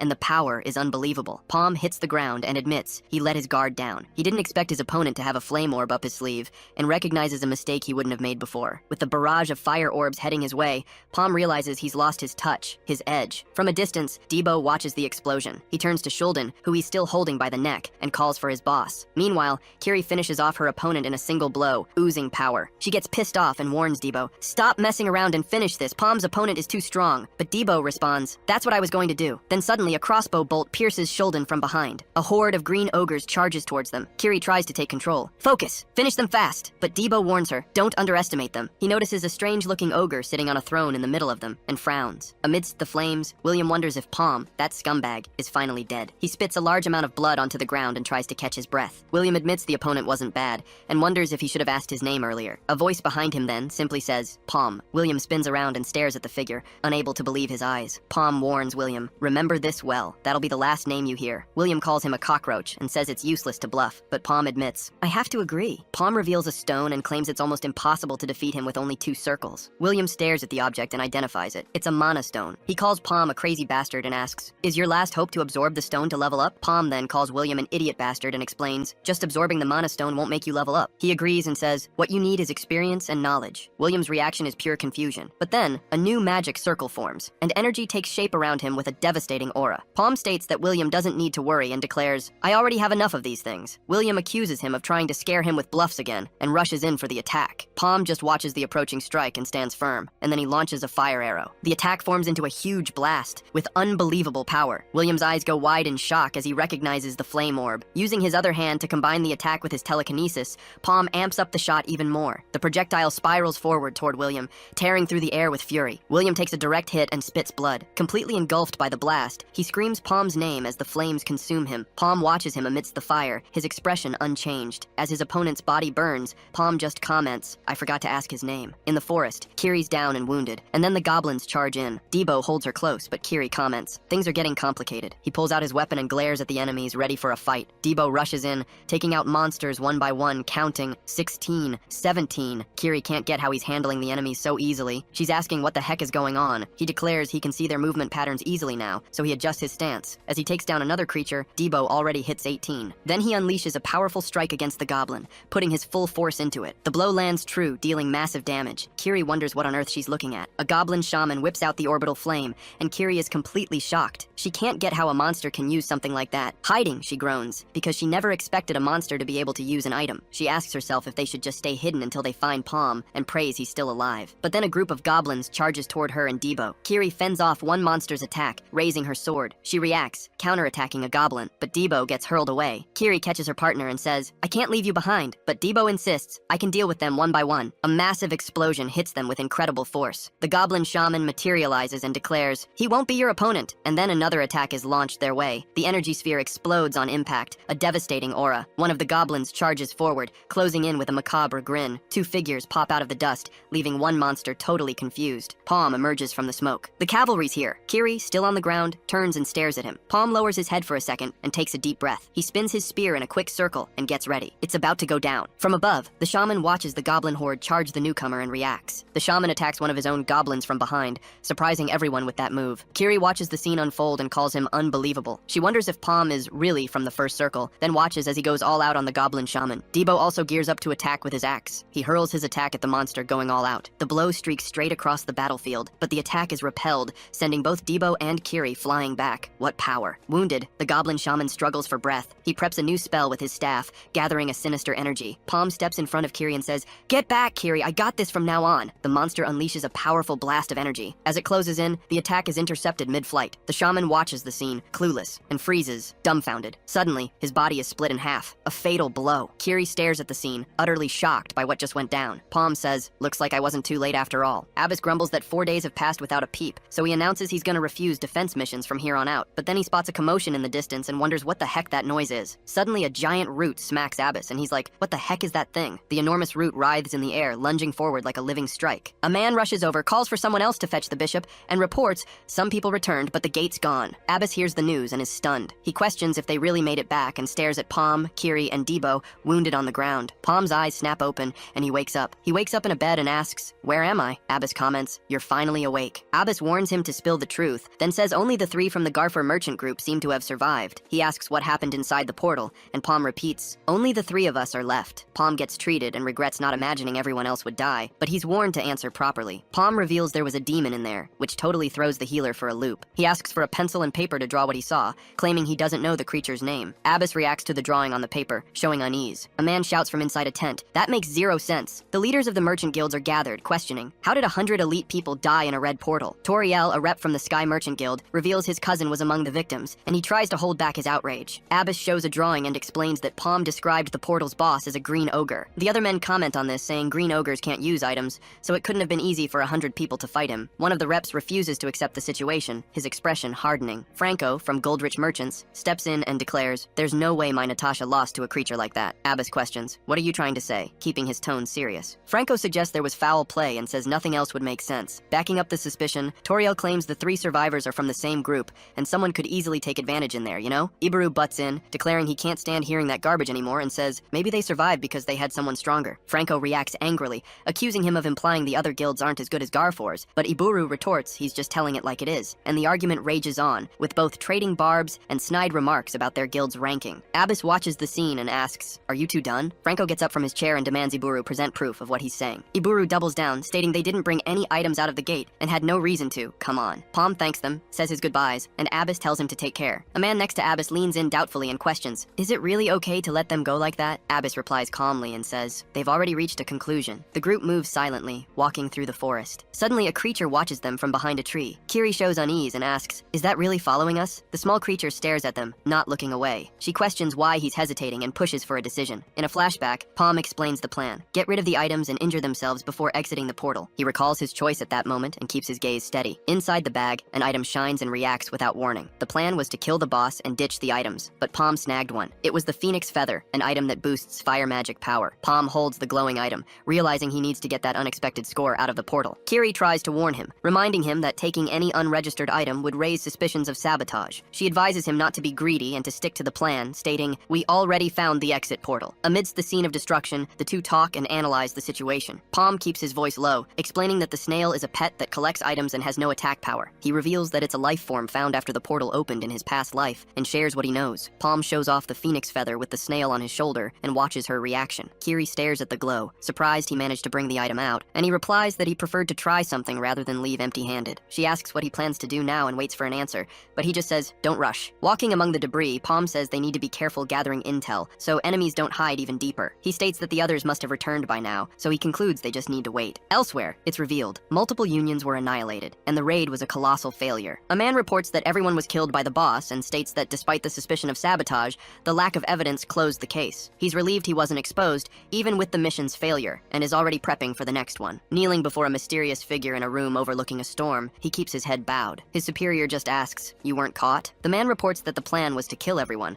and wonders if Palm would have any reason to hide something. He hypothesizes that Palm might have found out about the Black Wizard's followers, and wants to spread the info, making him tense. He states that if it's true, they need to eliminate their infiltrated members, but he's interrupted by an invitation before he can continue. Laughing at the idea of an invitation, the leader says he'll accept it. He decides to prepare something different for the occasion, and keeps a calm tone. The leader declares, they will be the first and the last guests, as he watches a huge marked creature emerge amidst the storm, emanating a sinister power. Debo recalls his past life was a hell, and finally confronts his own past. He suffered with poverty, only able to watch his sister succumb to the black blood disease. Debo remembers he couldn't even make a grave for his family, and then he realizes that place was always a hell. Then, a woman appears before him and comments that someone was still left. She finds him among the rubble and offers help, but Debo just tells her to get lost, and so marks the first encounter between him and Eren. Back in the present, a beast charges at the competitors. One of the warriors celebrates first place amidst the attacks and raises his fist. Then a young man laments not being 30 seconds faster, but comments that Debo seemed pretty cool, actually. Eren strolls over and declares that with everything wrapped up, they can finally bounce. Debo watches Eren, standing atop a pile of defeated monsters, and takes a deep breath. That year had been more than enough to completely change his outlook on life. His sole purpose now simply to help Eren. Later on, some guy needles Debo, calling him Eren's disciple, but Debo quickly tells them to cut it out. Someone gets antsy, wondering if a place like that could even exist in the Elnis Mountains. From inside a house, a voice is practically begging for help. It's a young woman, explaining she desperately needs to find her brother in the treacherous abandoned mine in the Elnis Mountains, practically pleading for rescue. But Eren brushes her off without a second thought, stating she'd just be dead weight, and he doesn't take personal requests. Eren tells the girl to go find another adventurer, even adding there's no guarantee her brother's still alive. Debo steps in, telling Eren they're probably the young woman's last hope. He insists he wants to help her, promises to keep her safe, and asks his companion to reconsider. The group reaches a cave, a desolate scene greeting them, and moves forward on high alert. The girl spots a body on the ground, says it's not her brother, but notes he wasn't killed by monsters. Someone comments that the body's been there for a week, and then suddenly seems to recognize him. Then a massive explosion erupts from the cave floor. The impact sends debris flying everywhere, engulfing the entire area. Debo shields the young woman with his body, questioning what the heck just happened. Then a creature with glowing eyes bursts from the rubble and looms up, revealing itself as a Zakum. The creature roars, and Debo yells to the girl, "Get behind me!" Eren charges forward, instructing him to attack from the left. Debo gears up for combat, declaring they'll finish this fast. Eren and the other warriors clash with the Zakum, exchanging precise blows. Meanwhile, Shannon watches the battle intently, analyzing every single move. After the showdown, Debo leans on his axe, commenting it was every bit as tough as the rumors claimed. One of the warriors asks about Shannon, and that completely catches Debo off guard. He glances at the cave entrance, wondering why she went off on her own. Eren commands everyone to brace themselves, sensing a powerful aura emanating from deeper inside. The others hesitate, muttering they sense something dangerous in there, but Debo declares declares he'll bring her back. He turns to push forward, but gets called out by the other warrior, who reminds him Debo's duty was to protect her. Debo declares he's going with her, his tone hardening. Eren insists that threat is her job and keeps his focus, but Debo says he's made up his mind and charges forward alongside Eren toward the cave entrance. They both find a lava pit inside and slow their pace. Deep down, they spot a giant chain tree and 2 people at its base, and the 2 exchange glances. One figure points the way, signaling them to follow. Debo rushes over to Shannon, who's next to a body, and calls out to her. Shannon confirms the body on the ground is her brother's, her voice trembling. Debo yells for her to stay put, promising to get her. She smiles, claiming she knew he'd come because he's a good person, but now there's no turning back. Shannon reveals Zakum means demon tree, explaining that giant tree is the real monster. Debo questions what she's saying and steps forward. Eren thanks her for the intel and eyes the tree. Debo tells Shannon to chill while he kills that thing, getting closer, advising her to hide unless she still has something to do. Eren narrows her eyes, questioning if she's using her brother as a sacrifice. Shannon pulls a jewel from his body, saying they still don't get it. The girl claims everything started the moment they stepped into this place, and she raises the jewel. The jewel cracks in her palm, vibrating as Shannon explains Zakum uses mediums, and they aren't limited to statues. Just then, the brother's body attacks Debo from behind. Eren turns, surprised by the sudden assault, and adjusts her stance. Then another body leaps to attack Eren from above, falling like a shadow. Debo gets wounded, turns around, and questions Miria about what she's doing. Miria accuses Eren of killing her friends, raising her voice. She continues, stating they only see them as targets for revenge. Miria announces now's the time for the grand finale, and she smiles darkly. The woman declares she must do her best to finish this performance, raising her hand, claiming this is how it must be done for the Dark Mage Lord. And Miria concludes everything with conviction. Debo silently questioned himself, unsure if Eren could face Zakum, but then Eren yelled for him to stop acting like a child. She made it clear, that's not Miria anymore. The possessed warrior stood tall, readying for battle, and Debo got the message. With adrenaline boost activated, Eren shot toward the enemy, unleashing a crushing cut, hitting the target without hesitation. Down and wounded, Eren lamented her choice. Then Debo charged at the possessed Miria. He attacked her, guilt evident in his voice, claiming it was all his responsibility. Debo threw his shield forward, apologizing to Miria. The possessed warrior's hand hovered near Debo's face, closing in, but then, attacking from behind, he surprised the opponent. The warrior, his voice weary, thanked him and asked Debo to take care of Eren. Debo gritted his teeth, struggling to stand firm. With effort, Eren got up, then she prepared to charge. She went straight for Zakum's main body, facing the danger head-on. Then, tearing through the air, one of Zakum's tree-like hands lunged fiercely at the warrior. Then Debo yelled, determined, "Together, we'll tear that thing apart." Joining forces, the two surged forward to attack the enemy, and multiple blows rained down on the statue from all sides, piling up. Debo struggled to hold the creature's arm, resisting its weight. Miria offered her life to the Almighty, then completely succumbed to control. Someone unleashed an energy arrow, launching the attack at the monster. Eren spun around, quickly realizing Debo was being corrupted. She declared only the statue remained, trying to keep her focus. Debo dropped to his knees, his weapon slipping away. Crying out in despair, he commanded, "Eren, kill me!" He begged her to hurry, terrified of doing something unforgivable. Eren braced for the strike, her hands trembling, and begged Debo for forgiveness. Debo smiled in his final moments, staring down fate. He recalled his comrades one last time, and Debo accepted the end. Pleading again, he implored, "Eren, don't hesitate!" He saw his sister in a delusion, completely lost in the vision. Debo saw her fallen, wondering why she was there and who had brought her. A mysterious figure emerged, and Debo demanded, "What did you do?" Snapping back to reality,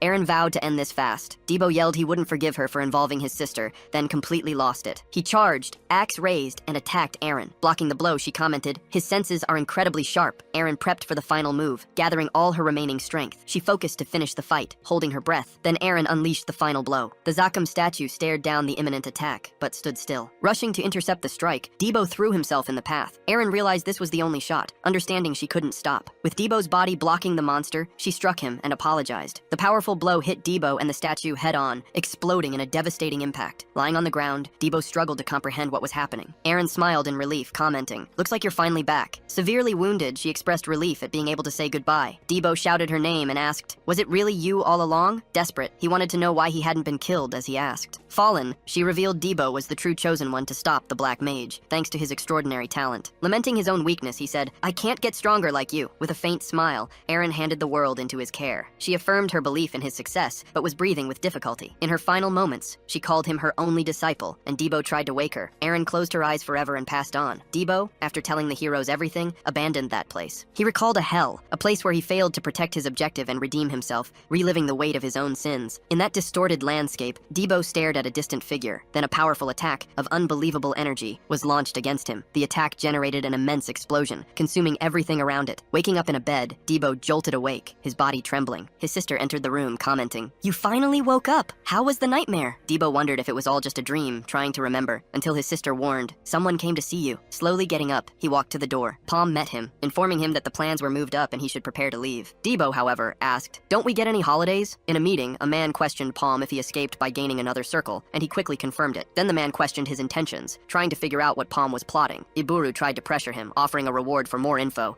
but Palm simply refused the offer. Palm pulled out a wad of cash and immediately declared he'd pay off his debts. Iburu was shocked by the money, thinking right then, Palm wouldn't get that much without another trick up his sleeve, without another way out. So, after congratulating him on his newfound freedom, the guy immediately tells Palm they need to terminate the contract. Done deal. Palm asks how much he wants for the sign-up bonus, and the guy replies, "That'll be 15 million mesos." Iburu immediately gets all worked up and snaps, "That's insane. Nobody would shell out that kind of cash for a C-rank adventurer." Palm stands up from his chair and straight up declares, "This conversation is over." Outside, Debo immediately asks, "So how'd the talk go?" Palm explains everything, telling Debo that Iburu rejected the sign-up bonus, all 15 million of it. Debo's shocked by the amount and calls Palm crazy, but Palm quickly denies it, not even flinching. Then Debo asks, "Why'd we end up here? You know this area?" Palm says he knows this slum extremely well and reveals, "This is where I lived and where my sister died, man." He explains the place turned into a bandit haven, then adds, "It's probably the worst spot on all of Victoria Island." Suddenly a guy gets tossed aside, hitting the ground with his partner. Palm and Debo stumble upon a group of bandits watching the scene unfold in the middle of the slum. The man on the ground laments his situation, saying he thought everything was going fine. Debo notes the fight just kicked off and immediately suggests, "We should bounce, let's just go around." But the man gets up and begs the approaching group for help, claiming they attacked him. He grabs Debo tightly, pleading for help, but the young man can only manage to ask, "What are you talking about?" The bandit leader approaches with a dominant stance and demands 3 million mesos, ordering, "Your brother stole and sold one of my items." Denying any theft, the man tells the bandit crew to clear out, get lost. The leader fumes at the response and immediately threatens the accused. Then suddenly, a wad of cash smacks the leader in the face, who gets totally ticked off and demands, "Where are the 3 million mesos?" Palm says, "I'll pay the debt. Now get out of here." Debo's completely perplexed by his attitude, not understanding a thing. Palm turns to the man, named Ralph, and tells him to follow along. As they walk, Ralph asks if Palm came to recruit him, but Palm replies bluntly, "I have neither the money nor the affiliation for that." Debo immediately gets furious and demands, "Give back the 3 million we just paid." Ralph replies unfazed and says, "I didn't ask anyone to pay for me." Debo's even more surprised, not knowing what to think. Ralph tries to negotiate and proposes, "For my skills, I'll join the group for 5 million mesos deal." Then a man approaches from behind and steps forward. He introduces himself as Beiju from the Kanya Merchant Union and asks, "I'm looking for Mr. Palm." Palm confirms his identity, and Ralph is speechless, totally shocked. Beiju expresses satisfaction in meeting him and immediately states, "Our union greatly values the skills you showed at the portal." Beiju then presents his proposal, an advance of 3 million and a bonus of 15 million for Palm to join the group. Ralph is stunned and immediately reacts to the amount offered to Palm. Palm accepts the offer without delay, and Beiju informs, "The raid will be in 3 days." Debo is thrilled, of course. Beiju throws a bag of money to Ralph and thus ends the negotiation. Palm explains that's the bonus Ralph had asked for, leaving Debo completely stunned by the cash. Unable to believe it, Debo questions the expense and asks, "Where are we going now?" Kiri shows up, arms crossed, watching the duo closely. Later, at the tavern, Debo asks, "Why is this loudmouth girl here?" But she states she only came to fulfill her promise. On a stormy day, the group gets ready to enter the portal and Kiri comments, "This is a good day for a raid." A woman gives the instructions, informing 5 teams, totaling 50 people, will participate in the mission. Ralph complains right away, "So many useless people will reduce my payment." He's clearly super frustrated. Then Beiju, from the Kanya Merchant Union, informs, the portal this time is orange level. He believes 50 people and 5 marks will be enough, stating that clearing the portal won't be an issue. Palm, not expecting the union to call him to this place, deduces the followers must already be using the area for sure. Even with the time period being different from his past life, he affirms he won't change his plans. After all, Palm's cleared that portal before. The woman reinforces the protocol, asking, "All groups fire a flare if a second portal is found." Kiri tries to help, explaining, "The second portal leads to another dungeon and will have totally different monsters, so stay sharp." Debo tells Kiri to shut it and turns to Ralph. "Just because I hired you, that doesn't make you the leader, you know?" Ralph provokes back, replying, "The leader shouldn't be defined by skills alone, so what?" Palm tries to shut down the argument, suggesting, "Let's decide the leader based on each person's contribution within the portal." Ralph grins at the idea, thinking instantly, "The newbie fell into my trap. This is how I'll become the leader." And he comments, "This is going to be really interesting." Palm wishes them luck and watches the group of adventurers head into the portal, knowing the mission has finally begun. Then Debo turns around, irritated, and questions what he just heard, because one of the companions called him useless. Ralph cuts off any reaction, saying he won't do anything that doesn't make him money, even with the guy insisting on fighting. So Debo complains to the leader and criticizes hiring Ralph because,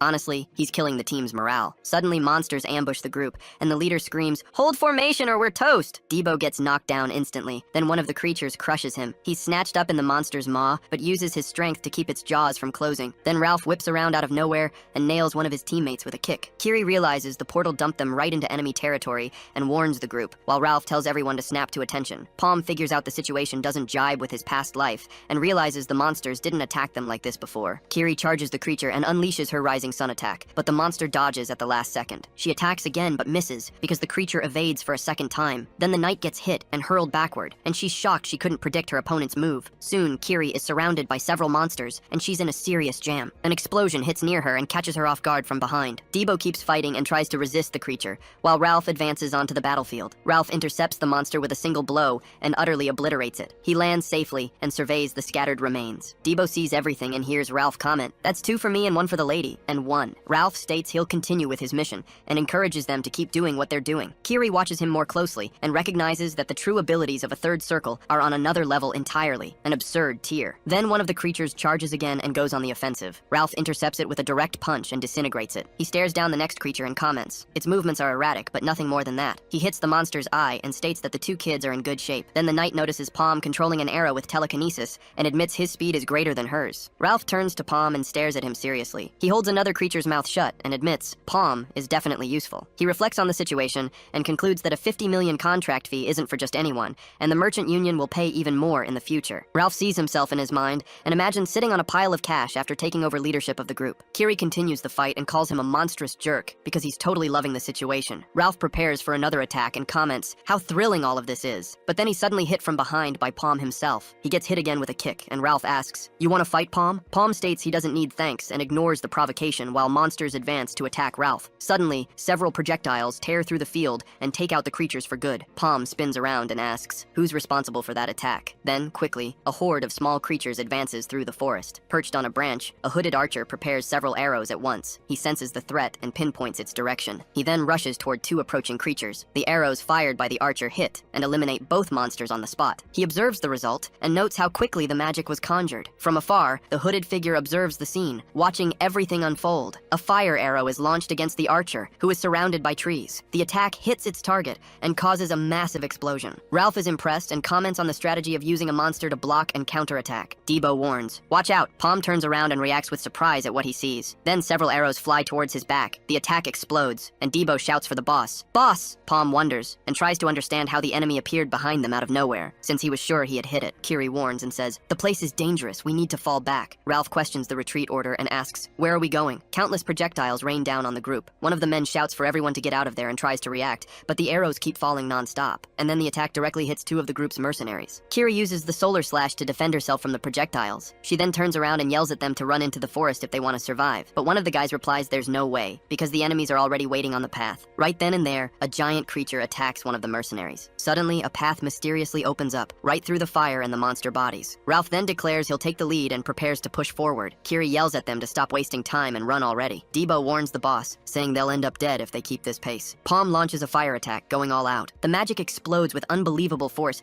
and he yells at Debo to pay attention. The enemy archer gets surprised at being pinpointed instantly, so he concedes he really found him. He knocks more arrows and claims his lord's worries were indeed well-founded. Palm bids farewell, says he's sorry, and swiftly retreats. He moves through the trees, dodging multiple projectiles at an absurd speed. The enemy archer wonders, why is he so fast? Then he gets the picture. One person is missing from the group, the guy with the halberd. Then a massive fireball hits the archer. The attack violently explodes, devastating the forest. Palm emerges from the flames and declares he saw the attack firsthand. Debo rushes forward and comments, "That was great." He explains the plan, saying that the disguise swap worked perfectly thanks to the time he managed to buy. But suddenly, a massive, brutal projectile tears through him. Kiri spins towards him, and Debo's body drops right in front of her. Palm turns and watches what just went down. He then prepares for another attack, focusing an insane amount of energy. The attack blasts full force at the enemies, and one of them stares back, calling it impossible. Another mercenary gets hit, screaming for help. Kiri grabs Debo, pulls him along, and tells everyone to bolt as fast as possible. But one of the projectiles skewers through her leg, right as she's shielding him. The impact slams both of them to the ground hard. The knight writhes in pain from the wound. The enemy archer tells his men to stay focused while the duo tries to get out of the attack range. Ralph, now carrying both of them, grumbles about having to babysit the whole crew. The enemy claims they'll never escape his reach, no matter how fast they run. He draws another arrow and zeroes in his aim. Then he notices something approaching. Kiri questions the plan, asking Ralph, and he replies that he just follows the boss's orders. No questions asked. The group sprints through the forest, keeping an insane pace, but they suddenly halt, encountering something totally unexpected. Before them, a second portal appears, and Ralph wonders if Palm knew its location all along. With a smile, he comments that they're alive thanks to Palm, and they can reach the portal before the arrows. Kiri asks if he intends to enter the portal without the boss, but Ralph believes that was exactly Palm's intention. He declares they'll enter the portal to wait. He prepares to move forward, but a projectile quickly approaches. The projectile violently explodes on the ground with absurd force. Debo is thrown to the ground, his weapon fallen right beside him. Ralph Ralph wonders how he was attacked from the front, while Kiri remains fallen and unresponsive. Then, a new massive attack slams into them, launching everyone away with an explosion of power. Palm then uses logs to block the portal entrance. An intense light appears,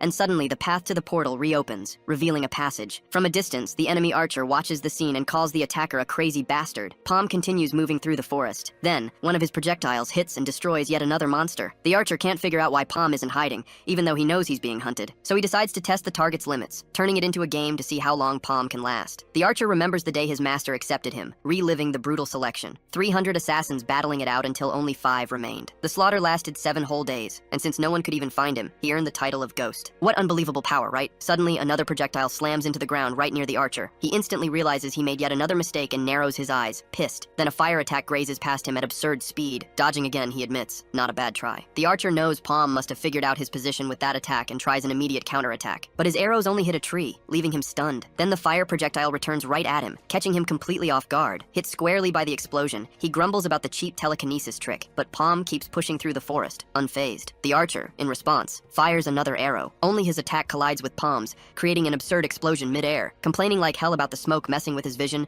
he tries to find the enemy. Then he fires an arrow against the incoming fire attack. Another explosion, even bigger, detonates. Falling to the ground, the archer yells, "You bastard!" But he gets back up, finding the situation quite interesting. Palm notices everything went quiet and gets really pissed. The bastard hit again. He figures out that the future changed when he entered the portal with 100 men, and now believes Kinna sent this assassin. So he screams, "Get out of your hiding spot, you coward!" But he's totally surprised to hear the archer's voice from the other side. The archer replies, "Let's stop wasting time. Hiding won't change a thing." He provokes shamelessly, "Do you prefer to fight or hide?" Palm wonders how the enemy got so close without being detected. Teleportation, maybe. Or maybe he controlled the waves of his own movements. Genius, but annoying. The archer then declares, "I found you." Then he takes a stance to attack. A magical projectile with a devastating aura flies straight at Palm. The scene abruptly shifts. Now we're in a snow-capped mountain landscape. An intense light explodes, throwing the group back with insane force. Debo regrets leaving the boss behind, but Ralph immediately retorts, explaining it was all his own plan. Then, Debo stumbles upon a macabre pile of bones and skulls amidst the flames, freezing on the spot. He questions the number of bodies. There are way more than expected for a 3-mark portal. Kiri figures out it was all just a trick by those damn Kanya folk. How infuriating. A voice asserts itself, explaining that, putting the clues together, Kanya is a follower of the Dark Mage. She concludes Palm was right about the bait, and Kanya lured a bunch of adventurers into the portal. Then the old leader interrupts the conversation,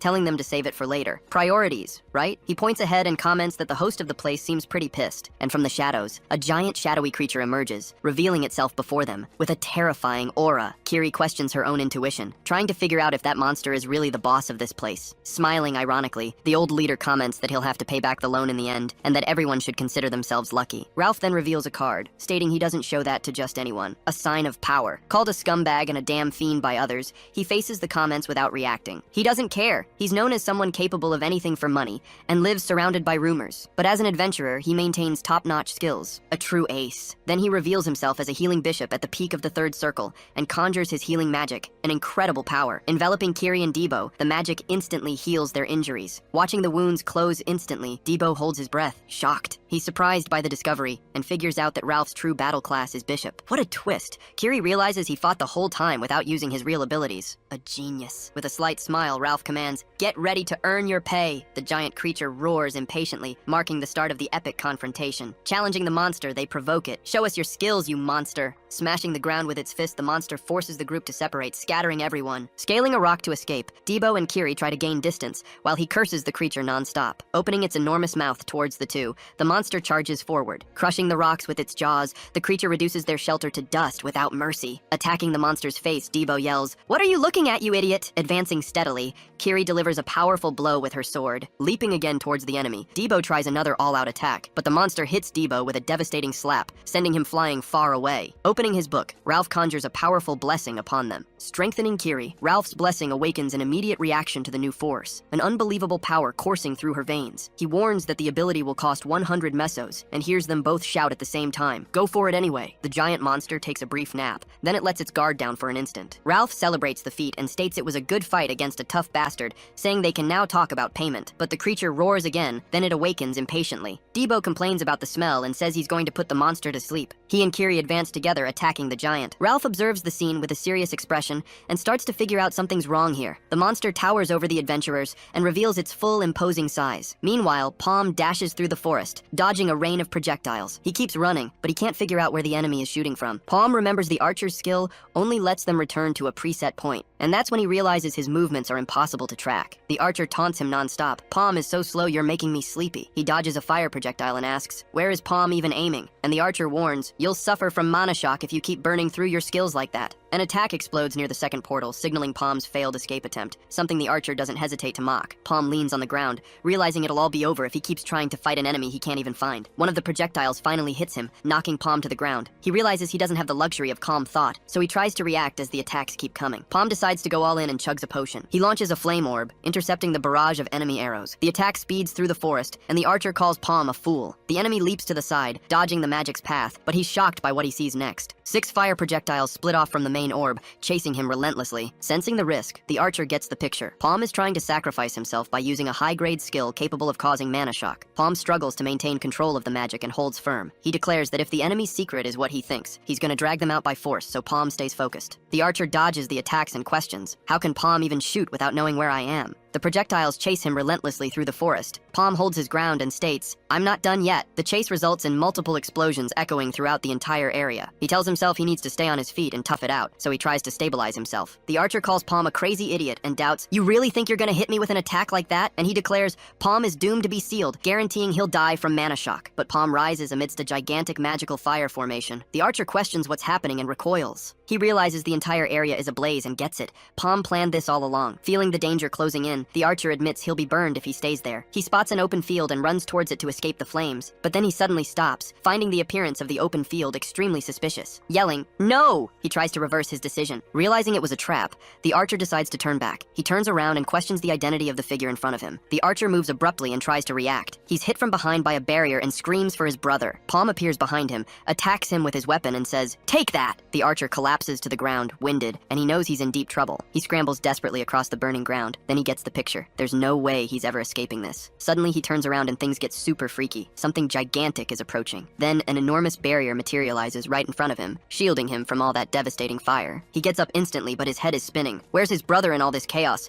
He needs to find him. He runs blindly, but then he takes a surprise attack. It's his own brother attacking him from the side. The archer yells in his face, outraged, you half-dead bastard! His brother attacks, screaming, wanting the archer dead, and then he manages to land a heavy blow. The protective barrier shatters completely and simply vanishes, leaving him exposed to hell. He runs through the flames, but he's completely lost, not getting anything about what just went down. He watches the scene, and his surprise is total. His face says it all. Then he finds his brother's body fallen in the middle of the fire and screams his name. Desperate, he rushes to his brother and pleads, hang in there! He holds his brother in his arms and laments, we dragged this fight on for too long, man, but there's no way around it. We need to recover the phoenix feather. Then, right in front of him, his brother's figure transforms. It's Palm, that jerk in disguise, and he attacks without mercy. The blade slices through the air with unbelievable power and pierces the archer's body, a devastating blow. Palm lets out a long sigh of pure exhaustion, trying to catch his breath. That was wild. He watches the fallen bodies amidst the fire and lets out, ugh, I'm sick of these archers. The gigantic ice creature towers over the group, dominating the cavern. It roars with power. Then the monster lunges with a mighty blow, but Ralph intercepts it instantly, calling the monster too slow, and charges in with a punch. The blow lands on the creature's face and reverberates through the ice. Then Ralph pulls his hand back and wonders why the monster is so tough. Then the creature brutally grabs him and starts squeezing,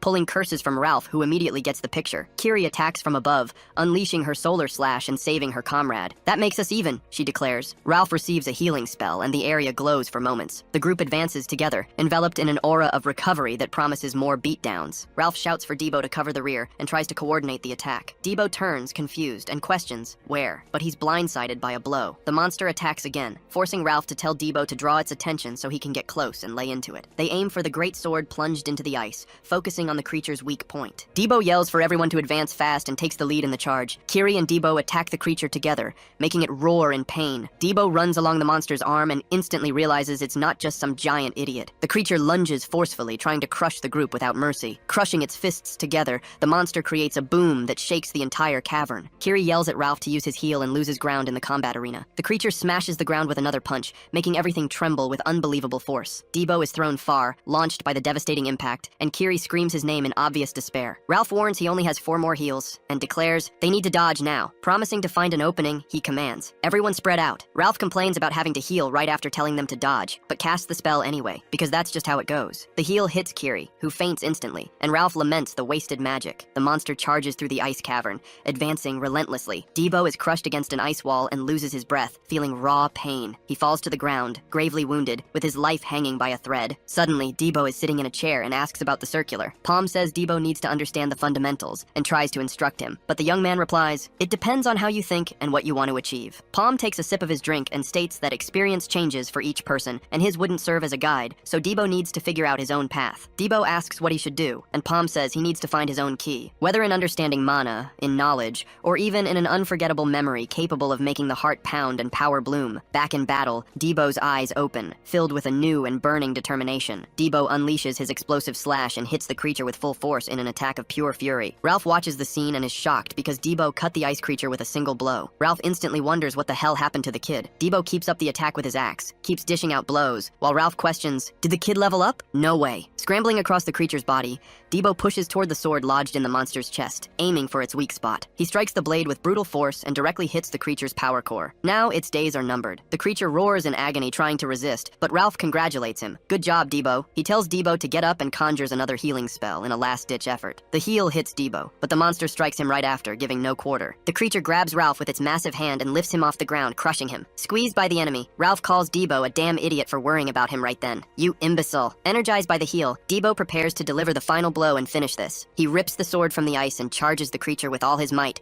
in a decisive attack. The monster's core violently explodes and shatters, ending the battle with a hard-won victory. Kiri finally opens her eyes near the campfire. Debo announces she's awake. She then asks if they're still alive and what went down with the monster. Debo explains he tried to eat the creature's meat out of pure hunger. He had no choice but to wait, because there's no escaping that portal. He also mentions the hide helped him rest a bit, and then he tells Kiri to rest too, because he needs to get out of there for a moment. Debo leaves the cave's shelter. He walks alone through the frozen, mountainous landscape. The heavy snowfall comes down, but he presses on. He realizes the day is gone and feels like he can't focus anymore. Then, suddenly, he stumbles upon a gigantic paw right in the middle of his path. A massive monster emerges, roaring with absurd ferocity. Debo just comments that he figured this would happen, and then he charges at the creatures, complaining they keep getting in his way. Back in the cave, Kiri gets up and immediately asks, "You're back already? Where's the exit?" She gets startled seeing him wounded, but Debo just says he ran into some critters on the way, no big deal. Kiri asks if there are still monsters out there and insists she's coming with him next time because it's too dangerous. She declares someone needs to look after him after all. They're still companions. Debo then shushes her, explaining that even if they steer clear of the same places, it's safer for just one person to risk it. He tells her not to sweat her energy and just rest. Still on the ground, he keeps pushing himself to his feet, and then he flashes back to the brutal battle against the creatures. He single-handedly faced down a whole monster horde, right on a cliff edge. Mid-fight, he pauses a beat, gasping for air, griping about the intense cold. Suddenly, one of the creatures rushes him. The monster leaps and chomps down with brutal force, but Debo manages to smash the creature's head into the ground. Collapsed over the monster's body, he admits it was way too dangerous, and he genuinely thought he was a goner that time. He glances over and spots someone in the distance. He finds a man sitting in the snow and quickly realizes he's not a corpse. Debo takes the man's hand, who's clutching an object, and notes he doesn't seem to have been dead for long. The man entrusts him with a letter he was clutching. As a reward, he offers his gloves, saying the warrior mastery class would be a huge help. The letter spills the beans. They fell into a Kanya trap, and his comrade was taken out by the terrifying snow yeti. The letter goes on to reveal the man found the exit portal. But, bummer, it was a special portal that only activated after the boss was down, and the letter even had a map to other portals. The final request was for Debo to deliver the letter to the man's home. At his comrade's gravesite, a sword was plunged into the snow. Debo starts following the tracks left in the snow. He finds the exit portal, and Kiri's already there, waiting. With Ralph slung on his back, the young man approaches the portal beside her. He turns one last time to the snowy landscape. Then, they step through the portal and emerge in a forest. Debo asks what the plan is now, since they need to regroup. Then, a hooded figure appears, saying, "I figured this might happen." The person observes the bodies left behind and questions, "Did the Phantom actually lose?" Debo gets that they're from Kanya and knows he can't handle them in his current state. One of the hooded figures warns, "Don't worry, we'll finish this in a blink." Kiri charges one of of them with her sword, yelling, "Stay back!" The hooded figure then hurls several daggers that strike Kiri dead on. She flinches, feeling the pain of the blows. Debo then shouts her name as the opponent closes in. Facing the figure before him, he holds his ground. A powerful, devastating light erupts. A strike shoots forward, piercing the enemy straight through. Kiri watches the attack graze past her. That blow takes out all remaining enemies in one go with unbelievable power. Another hooded figure takes a direct hit. Debo and Kiri are left standing amongst the defeated opponents. He cracks a smile and says, "Man, I really didn't want to have to say that." Palm then raises his staff, asking, "Missed him much?" Debo suggests they just let it be, and then someone chimes in that since they're already running late, they might as well go grab some beers. Meanwhile, in another location, Evoke is chilling next to her massive chained beast, noting that some skilled individual popped up, but nobody knows who's behind it. She figures a real stir is gonna happen among the crowd, and she's already bracing herself for what's next. Suddenly, Beiju dashes into the room,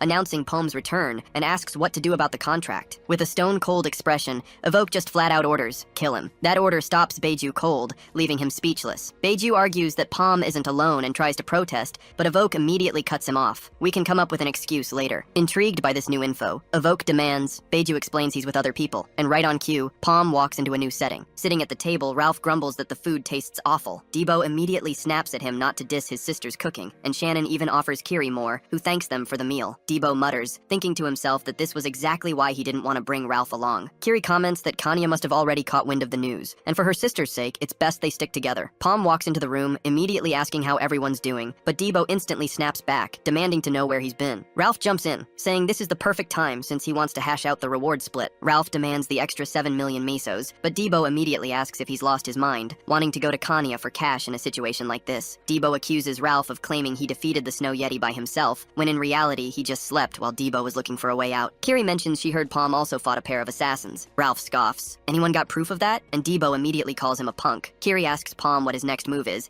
and he confirms Kanya will definitely try something again. Then someone bangs on the door from outside, immediately asking, "How long do you plan on keeping me waiting?" Shannon opens the door, totally shocked to see who's standing there, then asks, "Who are you?" Debo and Kiri also react in shock at the man's arrival. Abbas demands, "Tell the punk who just walked in to hurry it up." In a dark location, a scarred man barks an order. "Fix this mess." Sitting in his office, Abbas clutches his head, totally frustrated with everything going down. Then he hears a noise coming from his office door. Abbas comments that the negotiation with Kanya didn't go so well, but Pom immediately drops the bomb that they offered him 15 million mesos if he passes the test. That news leaves Abbas visibly tense, so Pom asks, "Did you just come here to brag?" And with no answer, he gets up to take off. But Abbas finally gives in and offers Pom a 16 million meso contract for him to sign. Pom flashes a subtle smile, showing his move paid off. He signs the document, and Abbas asks, "Are we officially partners now?" Then he suggests, "Let's be honest with each other." Pom spills the beans on the plot. Kanya is the real culprit, and the test portal was actually a deadly trap for them. Abbas reacts in shock and quickly gets the picture. Kanya only contacted them to try and get rid of the evidence. So Pom declares with full conviction, "This time I'm going to take down Kanya." Abbas asks, "Are you satisfied with that?" Pom states his testimony is the only proof he has,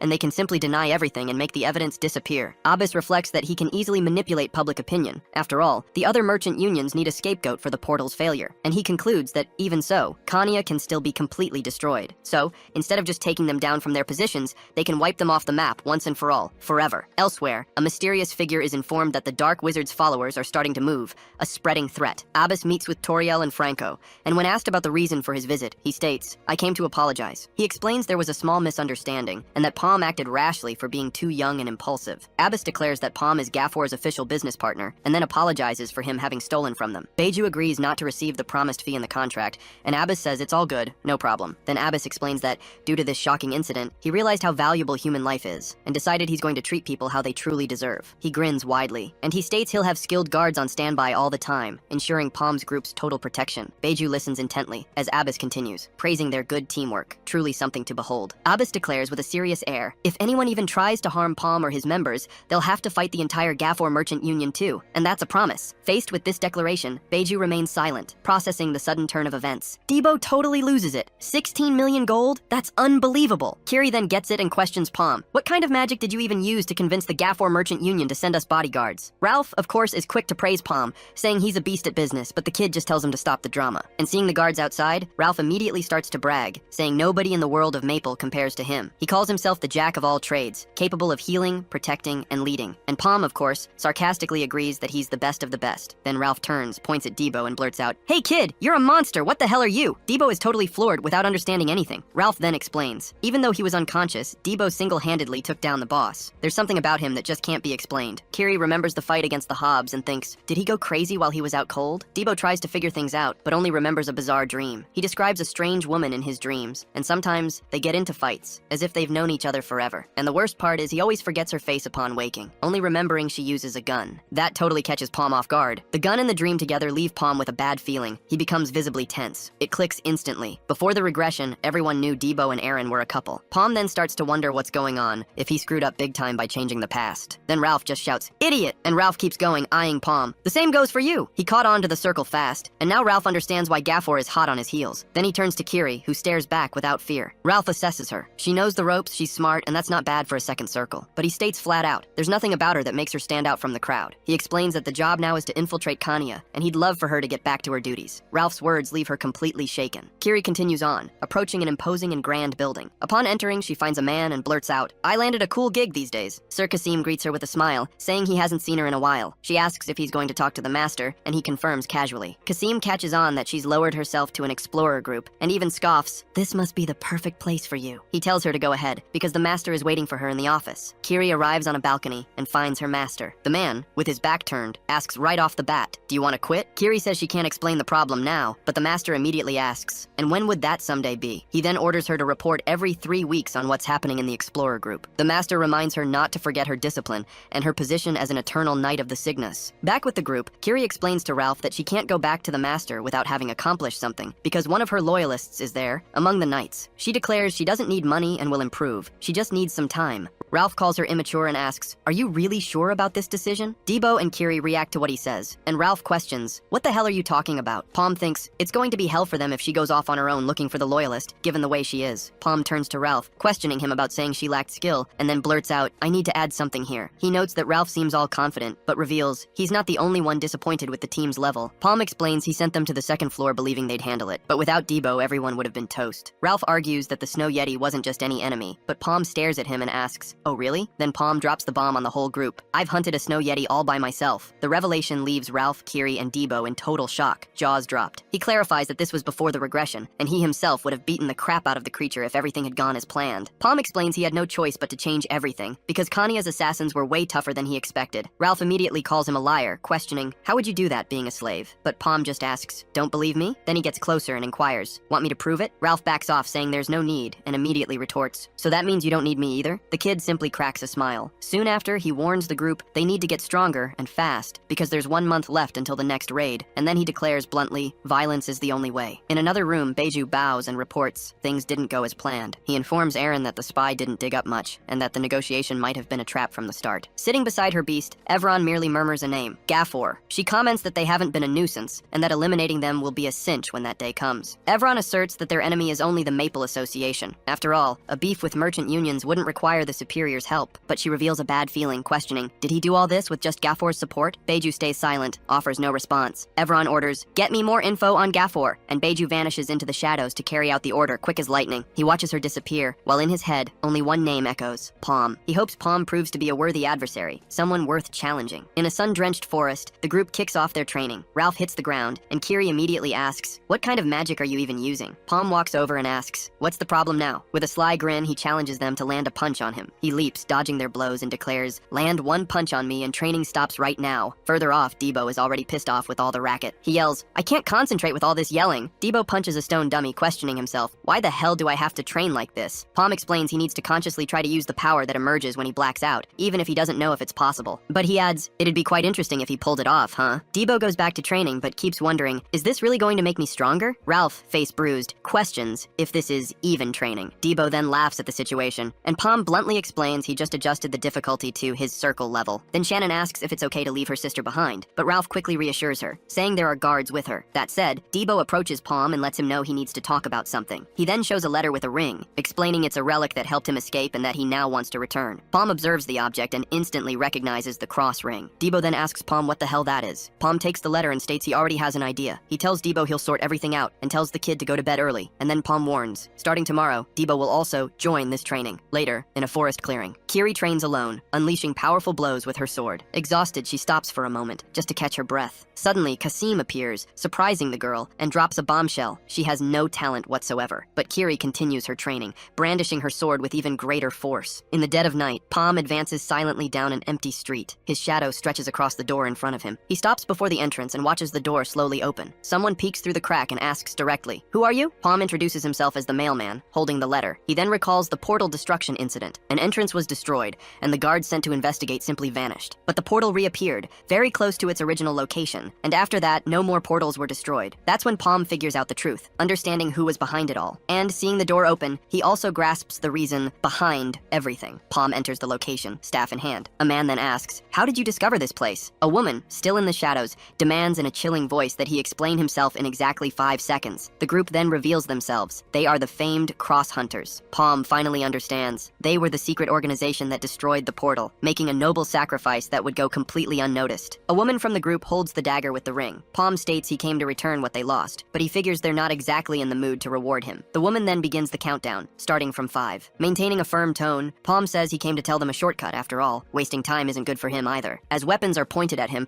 Palm explains he can't simply say how he knows of that place, but he drops a bombshell. If they kill him, the information will go straight to the basement of the dreaded Edelstein assembly. Palm states that's precisely the spot where their leader will be exposed. The woman then furiously demands, "Who the hell are you?" With a smile, he greets her, calling her Cheryl. Correcting himself, Palm says maybe he should ask. Long time no see, isn't it? He then recalls the past, remembering they used to be friends in another life. Cheryl joined the resistance after the Cross Hunters disbanded, and they fought countless battles side by side. They remained together until that day, the day she sacrificed herself for him. Back in the present, Palm says he's going to make good on that debt and get straight to the point. He then asks Cheryl to pull out the cunning branch, because it's already been exposed to the followers. Next, he reveals he snagged something pretty recently. Showing a hand that belonged to the Kanya Merchant Union, he makes it crystal clear what he found. Cheryl questions what it means, threatening him, "If you're trying to mess with me, you won't like it." Palm just asks her to look at her own hand first. A symbol appears on her skin, and she immediately recognizes a follower's tattoo. Someone from the group confirms that's a Kanya follower's symbol. Cheryl realizes the follower's existence just went public big time. Demanding clarity, she asks, "What do you want?" "And I want an answer that's not nonsense." Palm states all he needs is information, that's it. After the conversation, the hideout door closes. Ralph then asks Cheryl, "Do you believe him?" But she shoots back. He's super suspicious, and this could be a trap. Outside, Palm decides he'll first pretend to fall for the trap. Thinking about the play, he realizes he got something unexpected, beyond the information he needed. Palm wonders if Kanya is changing plans precisely because he altered the future. That's settled, he declares. The next destination is Nautilus, and then a gigantic ship emerges from the waters. Debo could hardly believe his eyes, taking in the port's magnitude. He joined the group, super hyped for action, and then realized an entire month had already flown by. Abbas, sitting at the table with Palm, cut straight to the chase. "Choose." He threw down a list of portals Kanya coveted and questioned, "Isn't it time we made our move?" But Palm stayed silent, just evaluating each option with a calculating gaze. Abbas, already annoyed by the hesitation, shot back, "You're scared, aren't you?" That's when the young man finally announced his shocking pick, the Eagle Eye's tomb. Abbas was in total shock with the choice,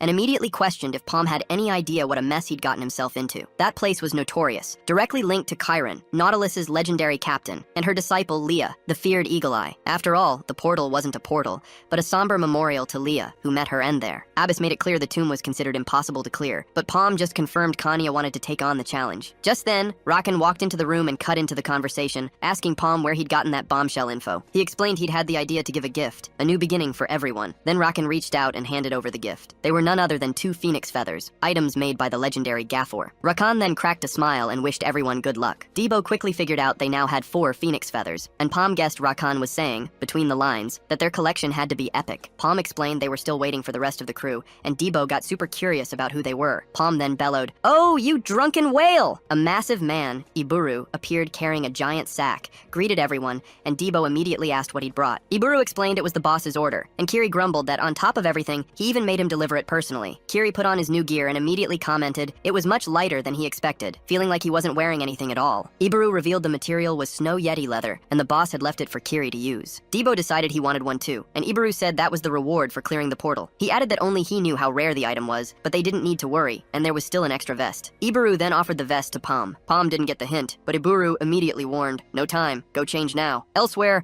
a guy with braids kept complaining non-stop that he was super bored. Meanwhile, the legendary ship Nautilus approached the coast of a tropical island. On the beach, 2 guys saw someone arriving and announced, "Here they are." A crew member praised Miss Mineru for her effort, and she just commented that the ocean air was the best there was. Then someone shouted at the top of their lungs, "Miss Mineru did it!" Everyone Everyone celebrated her triumphant return. After all, she had soloed an orange rank portal and even dealt with the chaos of the invasions. But the captain, with her back turned, just shot back. Mineru questioned the decision, arguing they had cleared a portal for 200 people, and a 74-person one would be a piece of cake. She asserted she was much stronger than the Eagle Eye of that era, so there was no reason to refuse. Chiron then asked if she was talking back to her, and if that should be considered pure insubordination. The young woman then threw Leah's vengeance in her face, asking how much Chiron had really tried. The captain just repeated the order and told Mineru to get out of there. Mineru fell to the ground, defeated by the sheer force of that command. At the tavern, Mineru wondered if she should just ignore everything, go there, and rip down the wanted posters. One of her companions tried to calm her down, saying that just meant the captain loved her, and it was pure overprotectiveness. Just then, another man ran up to them, yelling there was a huge problem, and she needed to go right away. He announced that someone had removed the wanted posters from the Eagle Eye's tomb,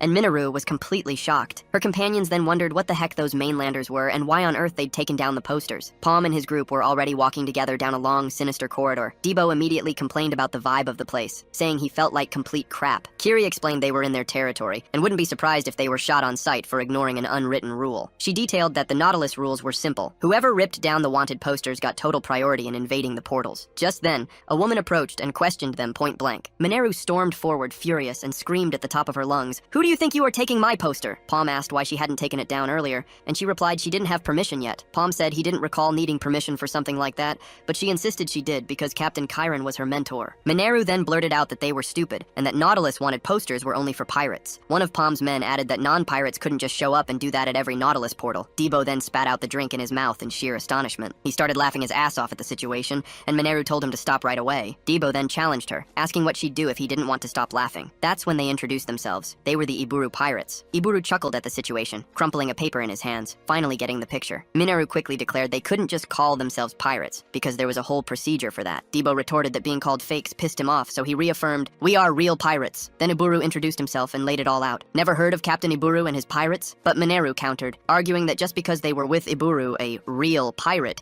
didn't mean the whole group was pirates, and accused him of forcing the issue. Other pirates then concluded that the rest of the group weren't pirates, leading Debo to question who dared talk back to him. Mineru noticed someone just arrived. She turned to the newcomer, called him Mr. Murath, and asked him straight up, "What's all this commotion?" Palm claimed he'd never heard of Murath and declared they weren't breaking any rules. Murath explained Chiron was responsible for the posters and the judgment, then asked where the rest of their group was. Palm replied that all 5 of them were already there, but Debo questioned how the man could see them, since that was a 74-person portal. Murath found the situation suspicious and asked for his name. Hearing Palm, another pirate reacted and asked his comrade, "You know him?" The pirate remembered hearing about him, identifying him as the survivor of the legendary 100-person red rank portal. Debo commented on the portal, saying he thought most had died, and then he figured out the play. These guys weren't ordinary. Then he just threw it out there. So what? The pirate immediately shot back that their invasion failed, and they barely survived, calling them cowards. While Debo asked, "Why are you yelling, my comrade?" Another pirate defended Mineru, saying she cleared a 200-person orange rank portal, which would make her much better, but she just thought they were making an unnecessary fuss. Murath then understood the situation and stated, "He's one of you." Proposing a deal, he said, since they grabbed the poster first, they could keep priority if they gave up the other 69 spots. Debo started to refuse, but Palm cut him off right away and accepted the proposal. Palm set the condition, 100,000 mesos per person, for a maximum of 10 people. Elsewhere, a man questioned Mineru, "Are you serious?" and said she was just guaranteeing they wouldn't die. The man handed her a wad of cash, stating he had no time and would do whatever he wanted, then begged Chiron's forgiveness later. Mineru was steel-willed. She wasn't letting anyone else get that portal, no way. Back to the negotiation. Ralph questioned irritably, "Why did you say that, Palm?" He yelled that giving up 10 out of 69 spots cost them 690,000 mesos,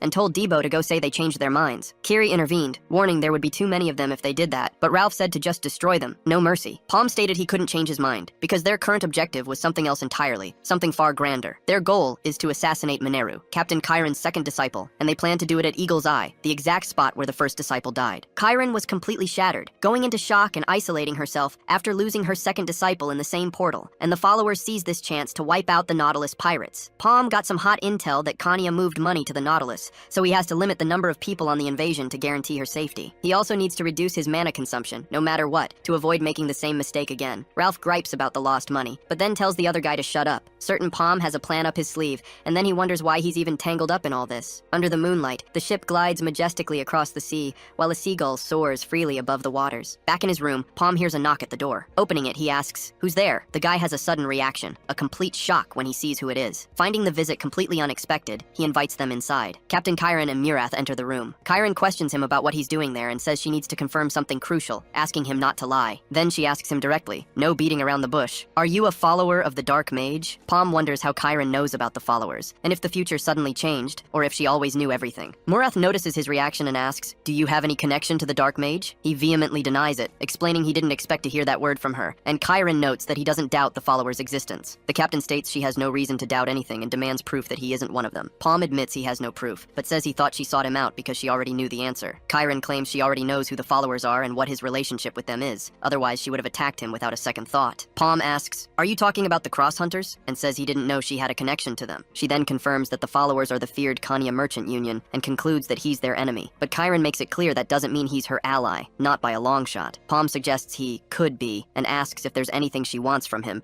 figuring that's the real reason for the visit. The captain admits the situation is serious as hell. She reveals she knows the Dark Mage's followers are behind Leah's death, and since they're infiltrated in the Nautilus, she can only trust Murath and a select few others. He realizes the situation is already way beyond bad, and things are moving faster than he anticipated, much faster. Chiron heard they're going to make a move again and figures they're after Mineru, who's become an icon and a symbol for the ship. If Mineru dies, total chaos will take over the Nautilus, and not even Chiron will be able to contain the situation. It would be the end. Palm instantly gets that this is a major negotiation. Chiron tasks him with protecting Mineru at Eagle's Eye Tomb, offering a rare item from the Nautilus treasures as a reward. Before the portal, Debo grandly announces they'll go in first and invites the others to make themselves comfortable, nice, and relaxed. Mineru watches the group approach the portal. Upon crossing through, Debo is impressed by the location, commenting that everything looks new and unlike any land he's ever seen in his life. Ralph complains about them only selling 10 spots, but Kiri warns him to pay more attention because they're not on a tourist excursion. Facing a small creature, Debo deems it stupid, an easy catch. He offers to take care of it, but something abruptly cuts him off. A much larger creature appears with an intimidating presence right behind the smaller one. Debo, tail between his legs and voice trembling, asks, "Is the little guy with his mom?" Mineru keeps firing and orders, "Eliminate these creatures one by one." Zio immediately gets the picture, so he warns about the noise and comments that the weapons are attracting even more monsters. A pirate tries to calm the guys down, saying, "Don't panic. We only deal with drakes. We've cleared much tougher portals, right?" But he doesn't even finish his sentence because a creature appears out of nowhere and attacks him full on. The monster takes a shot, but strikes back hard and knocks two pirates to the ground. One of the men tells Zio to get back in formation, so he admits, "You were right." Mineru aims her weapon and declares, "I'll handle this." But another creature appears out of nowhere and attacks the group, who immediately wonders, where are these things coming from? Palm shoves Debo forward and sends him ahead, saying he has things to take care of. Debo gets pissed off immediately and yells, "Where did you go?" Palm turns to the cave wall and curses impatiently, and then another large creature charges with full force in their direction. Debo prepares for combat and declares, "Now the real fight begins." Palm explains to the group that the way they're fighting is a complete mess, and nothing will work if they stay disorganized. He announces a radical change. From now on, we fight as one team and one family. This catches everyone by surprise, of course. Debo then kicks off the plan, making the first move to charge the front lines, determined to create chaos. He knows he won't land every hit right away, but he needs to focus on hurting what he can. His objective is set, and he just keeps going forward no matter what. Debo ignores attacks coming from behind and keeps pressing forward. Ralph positions himself to protect Debo, stating, "Your old man here is gonna protect you." He calls Debo his cute little boy and orders, "Trust your old man." And Debo naturally yells at him to shut up. Palm had already instructed Ralph, and the order was clear. He would be Debo's shield and forget his selfish techniques. Ralph was destined to fight for Debo, and he had to protect him no matter what, because that was an undeniable order. So, Ralph executes the move, flinging a smaller creature at a larger one. Debo adjusts his stance, ready to test the plan. Ralph yells, "Sown!" and watches the larger creature attack the monster he just threw. The attack lands a direct hit, and it's confirmed. Pumped up by the power of a father's love for his son,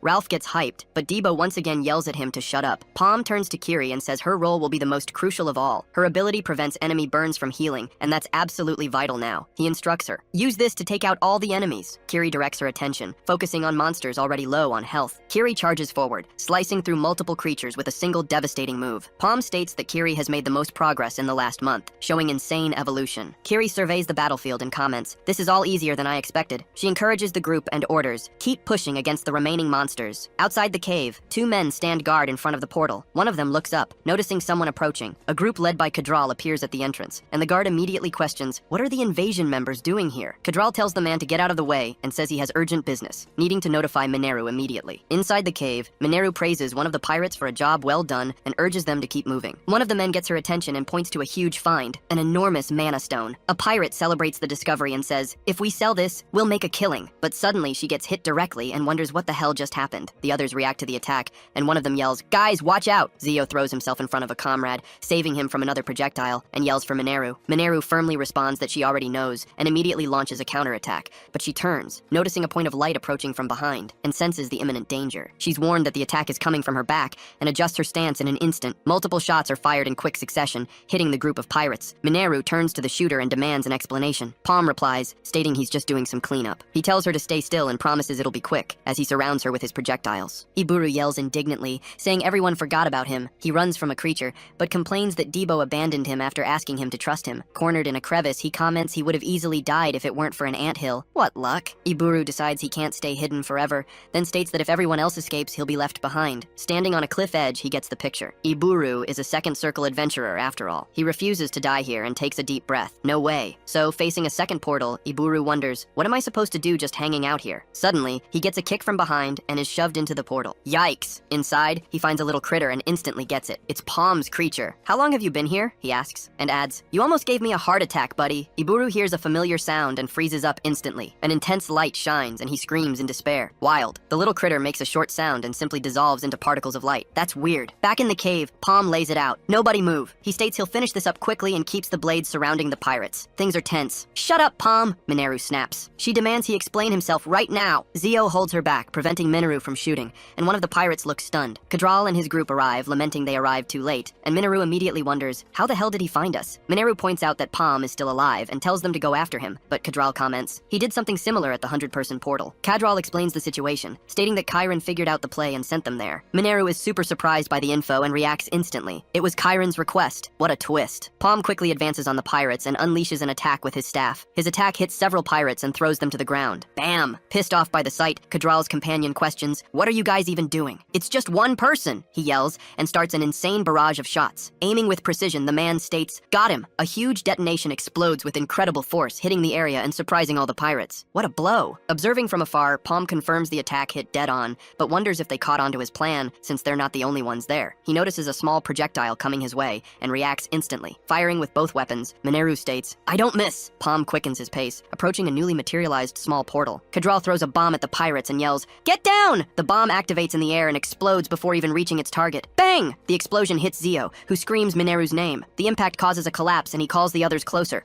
while the pirates take off. Mineru gets up amidst the dust and rubble, breathing with difficulty. What a struggle. Palm appears out of nowhere and blocks her weapon with his staff. Mineru questions him without hesitation. "What's your problem? What are you trying to do here, huh?" Palm keeps his tone firm and asks, "Are you ready to handle the truth?" Zio grabs Kadral and scolds him for hitting Mineru, while the poor guy tries to explain himself. Another detonation explodes near them and shakes the entire area. Another one. Looking into the dust, Zio screams, "Mineru, are you alive?" Suddenly he gets hit. A blade lands a direct hit. Mineru's weapon is torn from her hand. She loses control, and Kadral just watches the scene, shocked. Immediately after, Kadral is hit and knocked down by multiple shots. Fallen on the ground, he can barely ask why. Mineru attacks one of the fallen pirates and delivers a blow. She doesn't stop. Reacting to the scene, Zio screams her name and questions, "What's going on, Mineru?" Palm approaches her and says he spent mana because of her stubbornness, but the result was exactly as expected. Then, he addresses a large group of people who just arrived and adjusts his tone. Mineru turns to Zio and orders, "Grab everyone and get out of here now!" She states that these are Chiron's direct orders and reinforces the decision. No arguing. Near the second portal, Iburu complains he doesn't want to go in there and comments he should have just waited. He looks inside and wonders, is that another cave? Are the other guys in there? He sees a person in the distance and wonders, who could that be? The figure slowly moves away, getting further, and Iburu calls out, "Wait!" He tries to approach, explains he was separated from the group, and suggests, "How about we walk together?" Suddenly, he gets knocked to the ground and reacts instantly to the attack. Iburu quickly gets up, scolds the little critter and lays it out. "You're gonna be dinner if you keep acting like this." Iburu realizes it's not a monster, but freezes instantly as an enormous foot steps right in front of him. From the dust, a tall, slender creature emerges, terrifying. Looking at the creature in front of him, Iburu holds his breath. Things just got tense. The henchman warns Cheryl that something is wrong,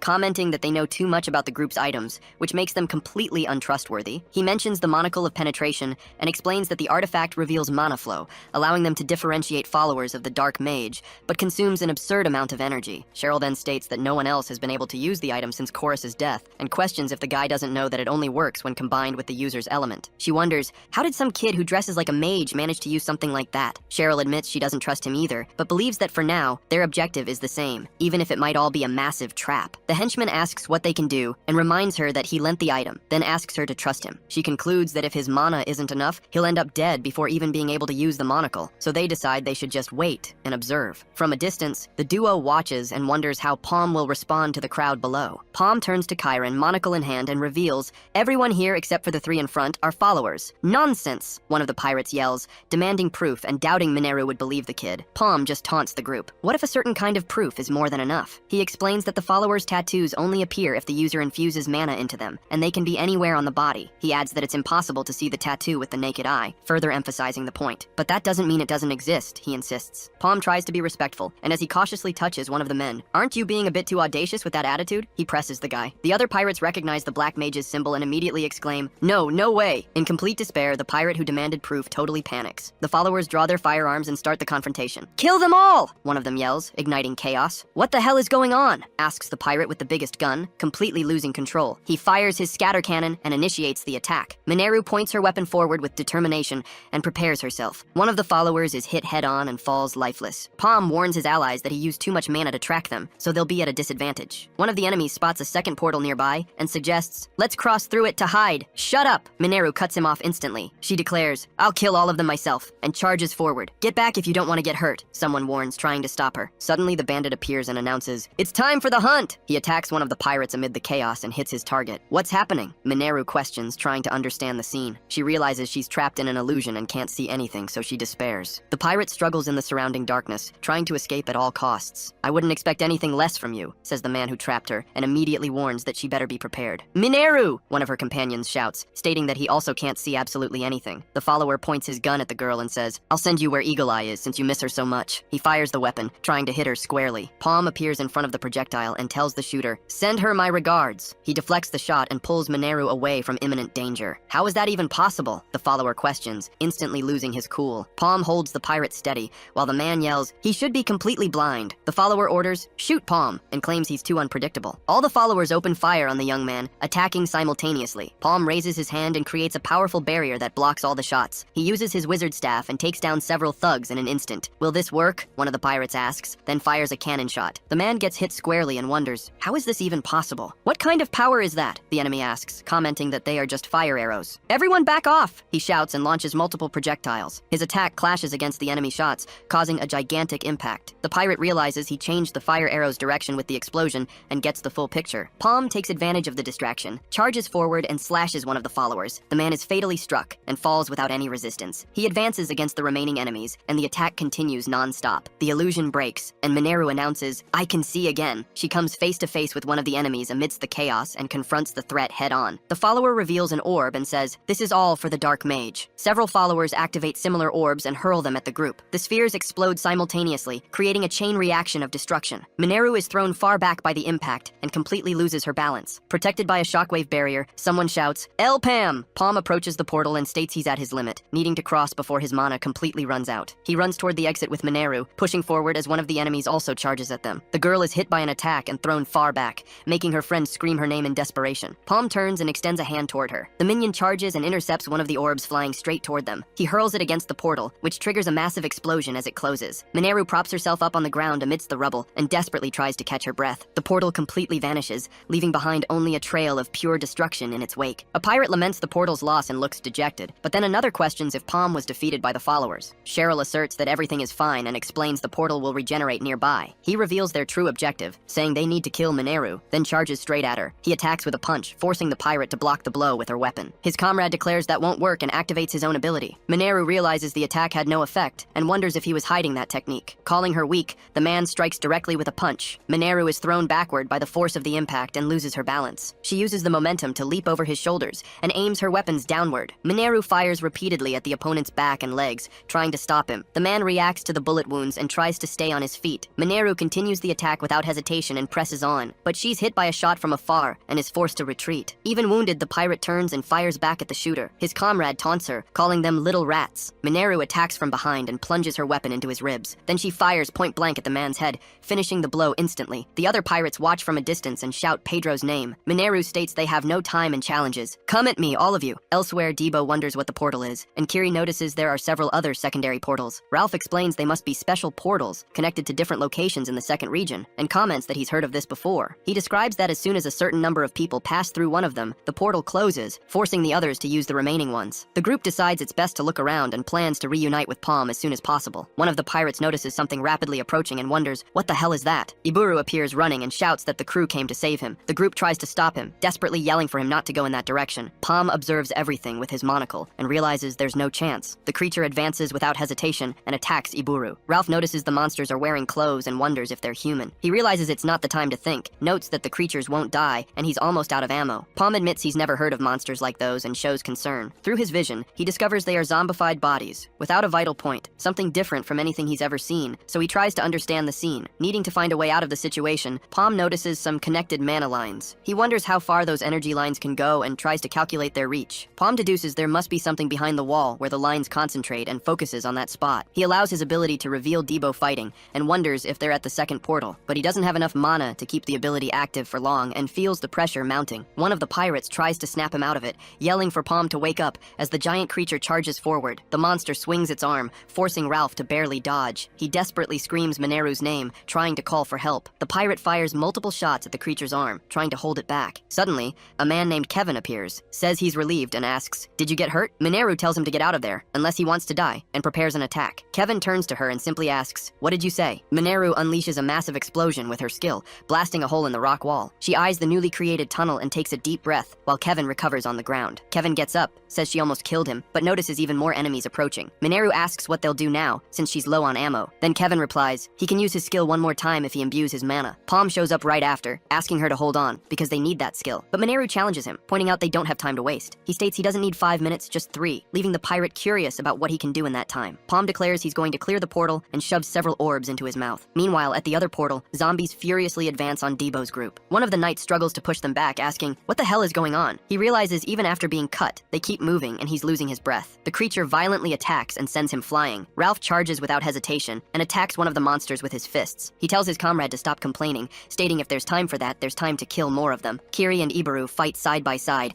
facing the horde, as Iburu screams, "Die, you monsters!" One of the zombies grabs Iburu's arm and tries to bring him down, but the creature is slammed to the ground with a devastating impact, dissolving on the spot. Kiri congratulates Iburu and watches him brag, saying, "That was easy." Suddenly, the enormous stone wall in front of them crumbles and starts to collapse. The knight watches the scene unfold and exclaims, "That was incredible." A colossal creature emerges from the opening and reveals itself. Debo asks, "What do we do now that this little creature has awakened?" Iburu answers without thinking and declares, "It just complimented me." The creature attacks one of the zombies and launches itself into the chaos of battle. Mineru and the pirate fire at the monsters, then see an energy barrier forming. Palm feels his heart about to burst and realizes he has no other choice. He has to push himself again. He knows it's too early to advance to the next circle and understands it would hinder his growth, so only one option remains. Palm recalls that before his regression, he always faced monsters that grew stronger, but his power couldn't keep up. He risks everything and uses mana stones, the concentrated essence of monsters' lives. The idea is to consume the stone's core to directly convert it into mana. He believes this would recover all consumed energy, leaving only explosions of mana waves. Palm creates a flow that travels with his blood in his veins to his heart, hoping his body can handle the shock. Mineru keeps shooting at the giant creature's legs to buy time. A voice praises the pirate's good work and emerges amidst the battle's din. She turns to him and asks, what happened to Palm's hand? He tells Mineru to prepare her previous skill, which leaves her confused by the request. Frightened by Palm's transformation, she asks, what the hell is that? Kiri takes advantage of the distraction and charges to attack one of the monsters. The creature strikes down one of the knights and whips its tentacle with force. Debo is shocked to see mushrooms growing on his own arm, and he instantly pales. He then realizes that's the zombie mushroom's secret, finally understanding the imminent danger. Someone screams for everyone to watch out for the tentacles, trying to warn the group. The giant creature attacks brutally, advancing as the knight warns, "That's gonna turn you guys into zombie mushrooms." Debo concludes this monster is behind everything, and his despair grows. Kiri notices everyone's movements are getting slower and stiffer, eyes widening in alarm. Iburu realizes that at this rate, everyone will die, so he clenches his fists. The knight tells them to leave it to him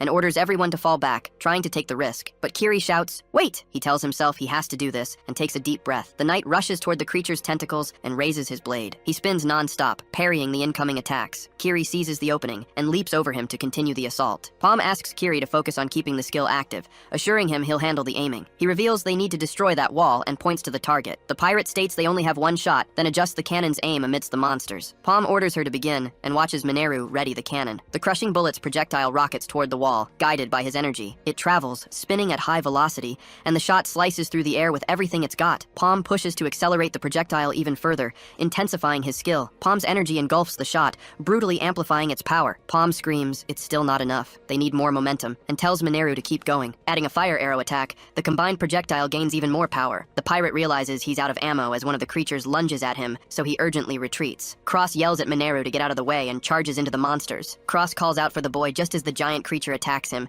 and he loses his breath. Palm realizes through his vision that the ability to take rational actions was hindered by the puppets of a coreless monster, and he puts the pieces together. He notices the mana line is going elsewhere, and understands the true identity of the immortals is different. Palm gets it. The core's owner is somewhere else, and that's who they need to fight, so he makes his decision. The combined shot hits the giant creature head-on, exploding its impact with full force. Palm points to the real enemy and declares, "That's him." The combined projectile zooms forward like a crushing rocket, streaking through the air. The knight looks up in shock, trying to grasp the power of that attack, while Debo finds himself surrounded by the remaining monsters. Mineru and Palm face the horde of creatures surrounding them from all sides, fighting side by side. One of the knights is subdued and torn apart by the creatures. What a tragic end. Iburu celebrates amidst the chaos and yells, "I finally did it!" Mineru looks at the portal and takes a deep breath, and Palm confirms the path is clear. Mineru then remembers her parents' abandonment, terrible people, and feels the weight of that memory. She knows Leah was the only one to protect her, recalling the safety she found in her sister. Leah always stepped in, and her sister became her hero. 10 years have passed since their master took them in, and time has flown by. Leah, a genius recognized by Chiron, speaks with firmness, but Mineru feels it like just another lecture. She feels pressured, noticing the distance between them growing by the minute. Leah then pulls her cheek hard, trying to break the tension. She tells Mineru not to be like that,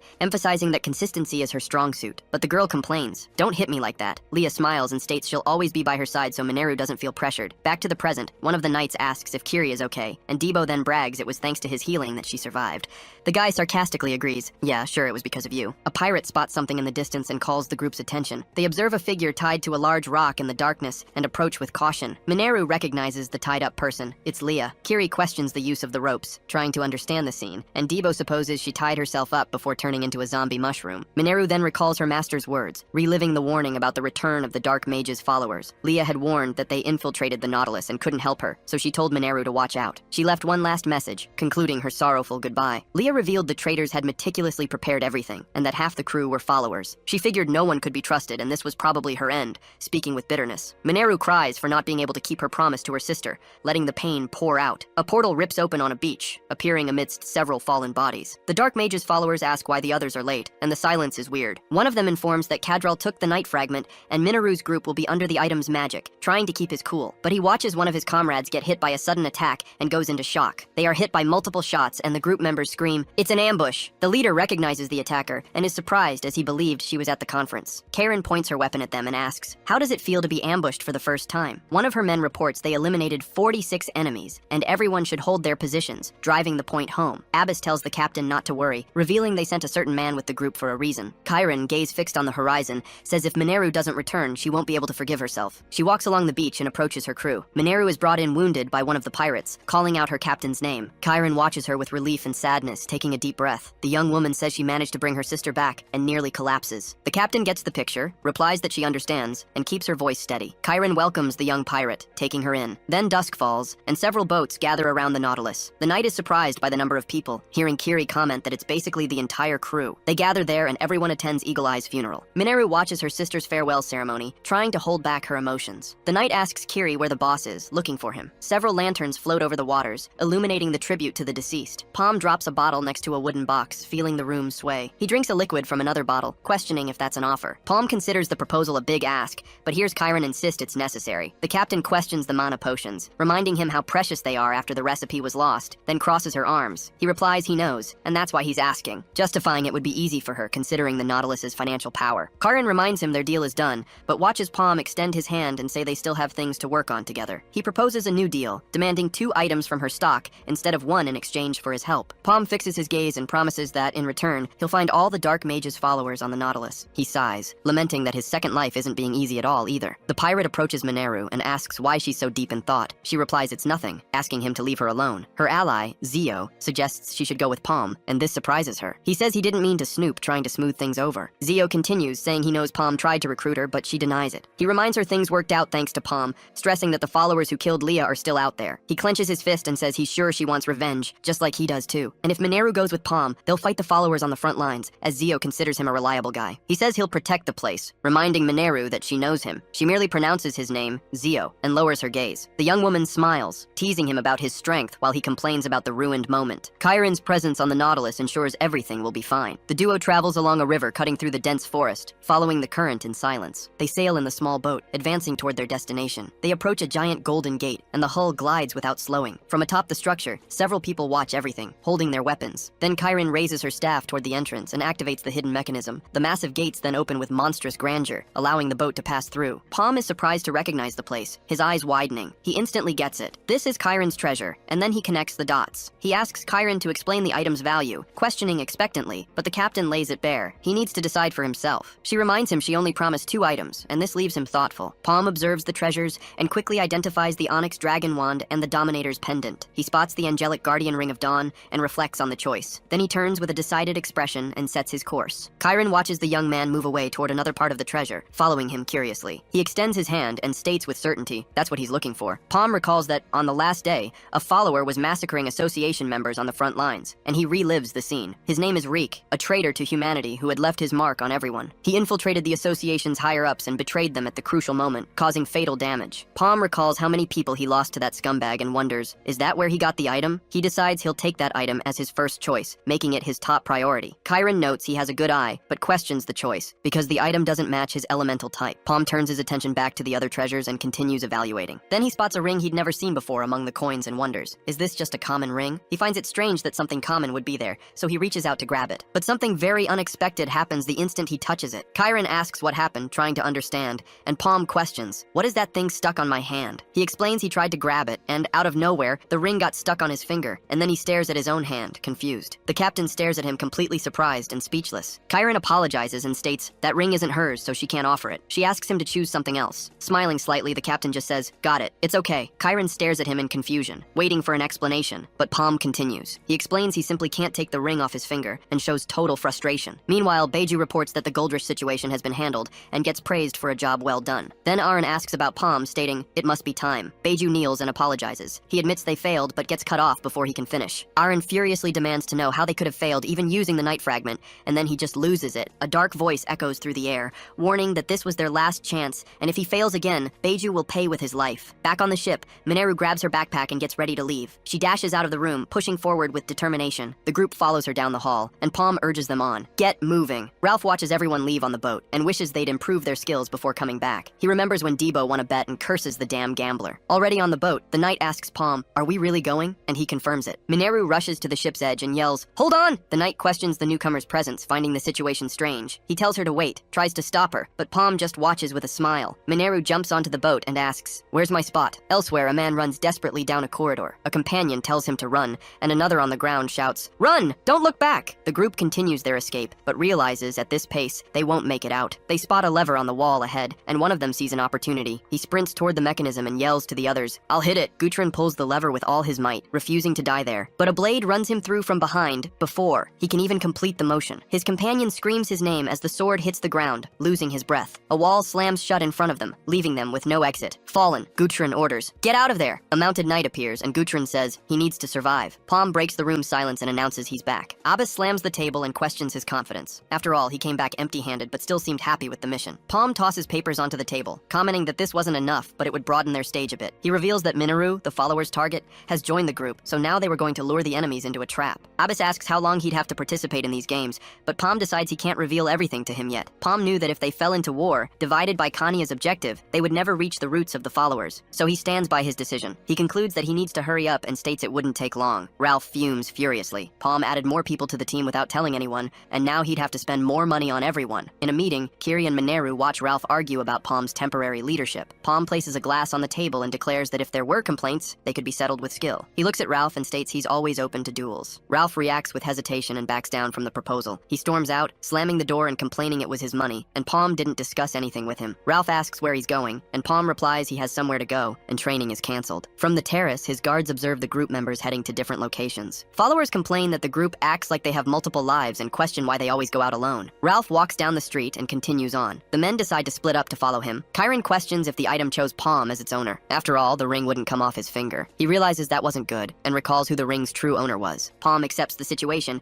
showing no surprise. Chiron advises him, saying he'd have to ask the item's owner for permission. As they step into a room, Cheryl greets them, confirming he's alive and well. Palm then asks if she's the ring's owner. He shows her the ring, stating he can't take it off, and asks if she minds. The woman stares at the item, surprised, immediately recognizing what she sees on his finger. She turns to her companion, a worried expression on her her face, showing her unease. She states she can't give him the ring because the true owner isn't here. Then Cheryl hears Palm ask her to bring the owner for an explanation. He says the situation is great, leaving her even more confused. Cheryl then makes a request to Palm regarding the ring's owner, trying to make clear what she needs. She asks him to save Fur, the hero tracker, and with that, Cheryl reveals her worry. Humanity was pushed against the wall on its last day, facing terrible monsters. 6 heroes emerged to fight, returning to the battlefield. Among them was Evan, Fried's successor, and Luminous, the adversary of fate. Joining the fray, the Thief Phantom and the Elf Queen, Mercedes, take their positions. Rounding out the group, Aaron, the halberd heroine, and Shade, the mystic hero, solidify their presence. That was the return of the 6 heroes. One of them unleashes a powerful attack, charging with explosive force. It hits the creature head-on, and energy tears through the field. The people witness their power, rendered speechless. Seeing the overwhelming power the heroes possessed, they grasp its magnitude, and realizing the miracles they were capable of creating, they rekindle the flame of faith. They hope they'll save the world again, nurturing that hope, but no one knows their power is incomplete. 800 years ago, the heroes lost their items in temporal rifts, and somehow they were discovered in the current portals. Without time for them to recover their power, the Alliance's attempt failed, but things had to change this time. The heroes needed to be equipped with a formidable shield, and they depended on it to prevent the followers from reaching them. Meanwhile, Palm's group served as bait to draw in the followers. The plan needed to unite every faction of the Maple world, and this called for a powerful alliance. And so finally, they could change history. The knight admires the landscape and comments on the incredible view. Before a vast canyon, the group surveys the scenery. Palm states the location must be around here and points out the spot. He hands some papers to the group and asks them to place them on their bodies, leaving the knight confused. Obeying, the knight positions the paper on his chest. The paper emits an energy that expands, making him question, "What the hell is that?" The energy spreads across the ground, forming a large circle. Out of nowhere, a portal emerges, taking shape in the circle's center. Mineru is surprised, saying they'd never find the portal without this. Palm remembers Fur, the hero tracker, who discovered how to track the items and connects all the dots. He gets the picture. Palm wonders if the ring on his hand is a hero item and reflects in silence. The group prepares and watches as Palm steps forward, declaring, "We're going to save him." Hovering in the void, an immense structure dominates the space. Debo shows off, proud, announcing they cleared the first portal in a record 5 hours. He brags about how the firebores were super easy, then Kiri tells him to wipe his ash-covered face. Mineru is surprised and questions Debo's strength, who promptly declares himself a genius and says he'll reach the 4th circle. Ralph observes his enthusiasm and comments, then the young man asks if he's scared. Palm advises him not to rush, reminding him that leveling up too fast isn't always a good idea. He explains that rapid growth can overload the body and halt evolution, trying to make him get the picture. Debo snaps back, asking why Palm leveled up 2 circles at once, but Palm claims he had no choice at the time. Mineru notices how casually Palm talks about advancing circles and watches him, intrigued. Palm recalls that before his regression, dangerous situations prevented him from truly evolving, and then he reflects. Now, aware of the future, he's determined to grow only at the right times to reach the 8th circle. Kiri worries they've advanced too quickly and fears they've lost who they were looking for. Palm reassures her, guaranteeing they haven't lost them, and says he already checked. The device in his eye activates, detecting thousands of presences, alerting them that they've got company. No time to process, Debo barely reacts. His eyes widen in pure shock as he sees what's coming. A horde of skeletons with a sinister aura surges forward like a tide, taking the lead, and he screams, having no idea what those things are. He warns that there are too many, and orders everyone to get out of there. Mineru dashes forward, realizing bullets are useless against the skeletons. Kiri despairs, questioning if this is the only kind of monster they'll face from now on. Ralph decides there's no other choice and prepares to fight, but an unknown voice yells, "Everyone hit the deck!" Debo is surrounded by the advancing monsters and loses ground. The skeletons attack relentlessly with swords and shields,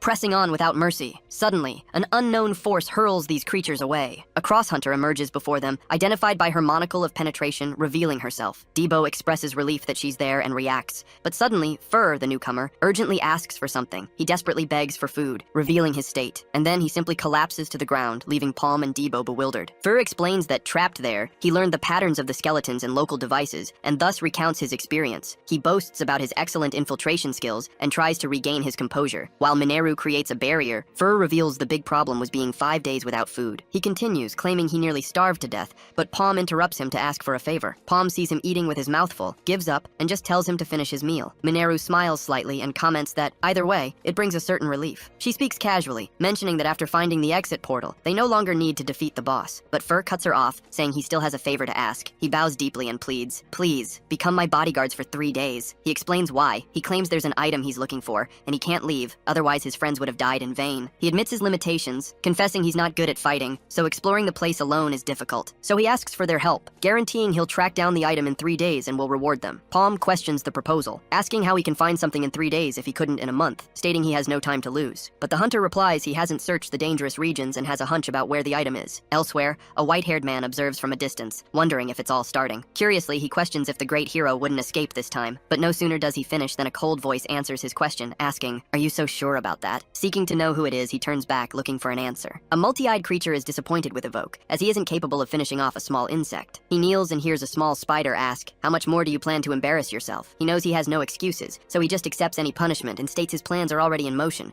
His only option is to beg the spider lady for another chance. The spider lady accepts his proposal and orders him to take full responsibility for his plan. Meanwhile, back to the battle against the skeletons. Debo finishes off a good number of skeletons and believes this is awesome. As everyone walks, he comments that, now that the path is blocked, everything will be smoother. Think again. Just ahead, they find a device. If one opens, the other closes. Palm agrees with the search and says they need to find the item before they're located, so he observes an imposing statue of a knight, and he reveals that the statue itself is the great hero's item Fur was searching for. Debo looks around, asking if they're in the right spot since he doesn't see many items here. Palm steps forward, commenting that the place looks different, so they need to search harder. While Mineru tries to figure out who the heck built this, Debo wonders if the statue is just gonna start walking around out of nowhere. Then Kiri calls out to everyone, asking them to come closer. She shows them a stone slab with an inscription she can't read, but warns that it feels super important. Fur comes closer and identifies an enigma in an ancient language, suggesting it's the clue to the item's location. The translation mentions musicians, an actor behind a curtain, and the clear instruction to follow the light. Mineru finds a large door with strange drawings and asks if that's important too. Debo points out that there are more of those drawings scattered across the walls. Fur believes the symbols are the key to the enigma,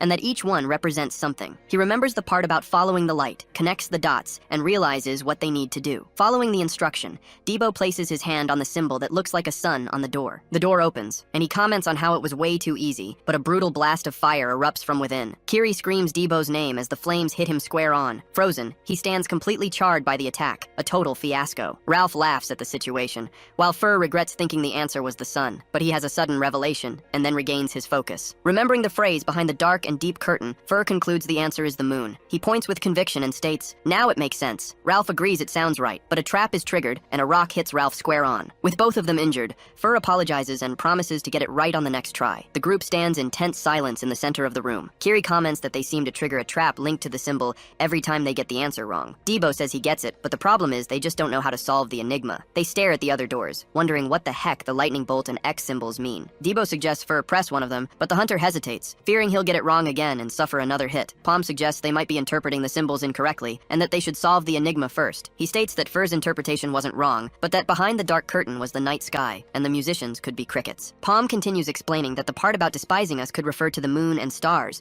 since they were supposed to follow the light. Fur finally cracks the riddle, then exclaims, "The answer is the stars." He explains that unlike the moon, stars are always there, even if they move, and so he reaches his conclusion. Realizing what the correct symbol is, he decides to act. Fur approaches the door and touches the symbol that looks like an X. Mineru finally gets it. The drawing wasn't an X, but actually a star. With his hand on the panel, he prepares to push, hoping they're right. The heavy stone door slowly begins to open. Relieved, Fur stares into the dark passage and confirms they were right. He smiles and invites the group. "This way, let's go." But a voice questions, "Are you sure?" Then a figure attacks. A man named Shade appears and announces, "We'll handle the rest." Shade charges straight at Palm, who's surprised by the sudden attack. He manages to block the blow with his staff at the last second and holds his ground. Then he counterattacks with his staff, calling the invaders rats. He lunges with the attack and yells, "Gotcha!" The opponent teleports away, leaving Palm stunned by the skill. He identifies the new adversary appearing before them as Beiju and tries to figure out the play. Debo and Kiri watch the new enemies approaching. He wonders who the hell those hooded figures advancing are, and tries to stay focused. The group now finds itself completely surrounded by opponents. One of the newcomers hesitates and asks, "What should we do?" A woman states they shouldn't have waited to attack, and that they need the hero's item to make up for their past mistakes. She smiles and guarantees everything will work out one way or another. Fur wonders how they were found, and Palm admits he doesn't know either, as he believed no one could track them. A voice behind them comments, "You all seem very curious." The same voice suggests, "Ask someone else." Then something drops from above toward Palm. He's violently slammed to the ground by the impact. Debo turns around, shocked, and asks Ralph, "What the hell are you doing?" Ralph just smiles, displays the bloody object in his hand, and replies, "I'm making money." Lights from a house stand out on the dark street. Then the scene takes us to a flashback. There, Ralph smiles and calls for his beauties. Then he opens a chest full of gold and declares that's what he lives for. It's all that matters. Suddenly, loud banging on the door shatters the calm, and Ralph turns around, wondering who could be visiting him so late. Opening it, he finds two figures and immediately asks why they aren't on guard. But one of them tells Ralph to watch his mouth, saying someone wants to speak with him. Ralph stares at them with a tense look, realizing the seriousness of the situation. He dismisses them, asking who she thinks she is to be controlling him. A voice from outside announces she came personally, and Ralph's eyes widen in shock at the revelation. It's Beiju, from the Kanya Merchant Union, who appears and invites him for a decisive conversation. Back in the present, Kiri glares at the traitor and,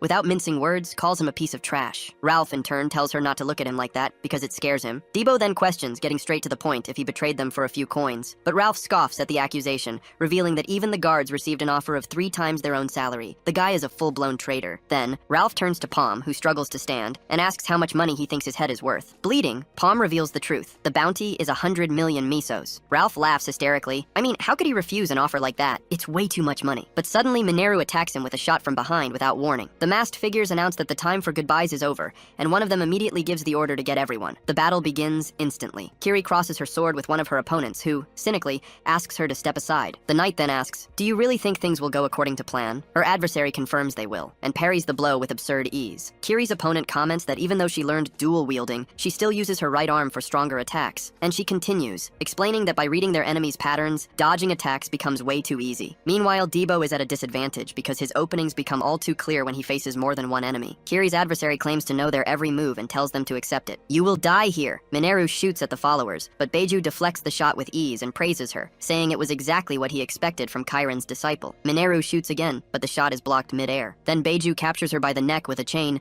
and warns her that she's facing the wrong opponent. She better get the picture. But suddenly, a man named Phantom appears and attacks Beiju, forcing him to let her go. Phantom then yells at Ralph to speed things up, but the traitor complains that it's not easy at all to fight Palm, who theoretically should be much weaker. Suddenly, Fur is stabbed in the back, a treacherous blow. Debo and Kiri scream his name as they continue fighting furiously against their opponents. One of the masked enemies, however, is surprised by something. He realizes the item Fur was carrying was fake, then watches the object break and reveal a paper with mysterious inscriptions. Across the room, young Fur calls them idiots with a subtle smile. Still standing, he presses another symbol on the wall, declaring, "I think I know what this is for." The wall panel begins to crack, and the room's gears spring into motion with a deafening roar. One of the opponents immediately says he has a bad feeling, and rightly so. Then, the floor beneath them suddenly gives way, and all the enemies start getting pulled down. The masked figures are sucked into the trap's center, with no escape. Beiju's followers plummet screaming into the chasm that's opened in the floor. It's game over for them. As they fall, Kiri screams, calling out for Debo in desperation. She reaches out and manages to grab Mineru's hand, a glimmer of hope. But Ralph, seizing the opportunity, attacks Debo from behind, solidifying his betrayal. Debo yells for the girls to hold on tight. He jams his axe into the wall and tries to halt everyone's fall. Kiri's clinging to his leg, and he's struggling his hardest not to let go. The tension is palpable. Kiri pushes Mineru forward, yelling at her to go and save herself. Mineru uses the momentum and desperately swings herself towards the safe platform. Both manage to land and collapse exhausted on the ground, adrenaline pumping, but the trap's passage starts to close, relentless, leaving Debo behind. The huge mechanism's gears keep turning and the room's ceiling slams shut, sealing his fate. Debo figures out the place is a labyrinth, and Kiri quickly realizes the area has to be connected to other regions. She remembers the cliff entrances and deduces that path connects to the previous area. Mineru says, with luck, they'd find Palm, but Debo already gets that they're more likely to run into the followers. Then suddenly, a heavy iron gate crashes down, trapping the trio in the corridor. Debo, seeing himself cornered, asks, "Are we screwed?" Kiri runs to the bars and immediately blames Debo, but he denies it right away, and he screams, giving the warning. The walls are closing in. Kiri attacks the bars with her solar strike, but the attack doesn't even phase them. Debo punches the gate and notices a strange energy protecting it, so Mineru demands, "Get out of the way!" She aims her weapon and fires a crushing bullet. The projectile hits the gate dead on, unleashing a shattering explosion. Mineru thinks she's solved the problem, but is shocked to see the structure remains intact. Pressed against the wall, she complains, "The gap's already too small." Kiri also gets pissed off by the desperate situation. Then Debo positions himself between the walls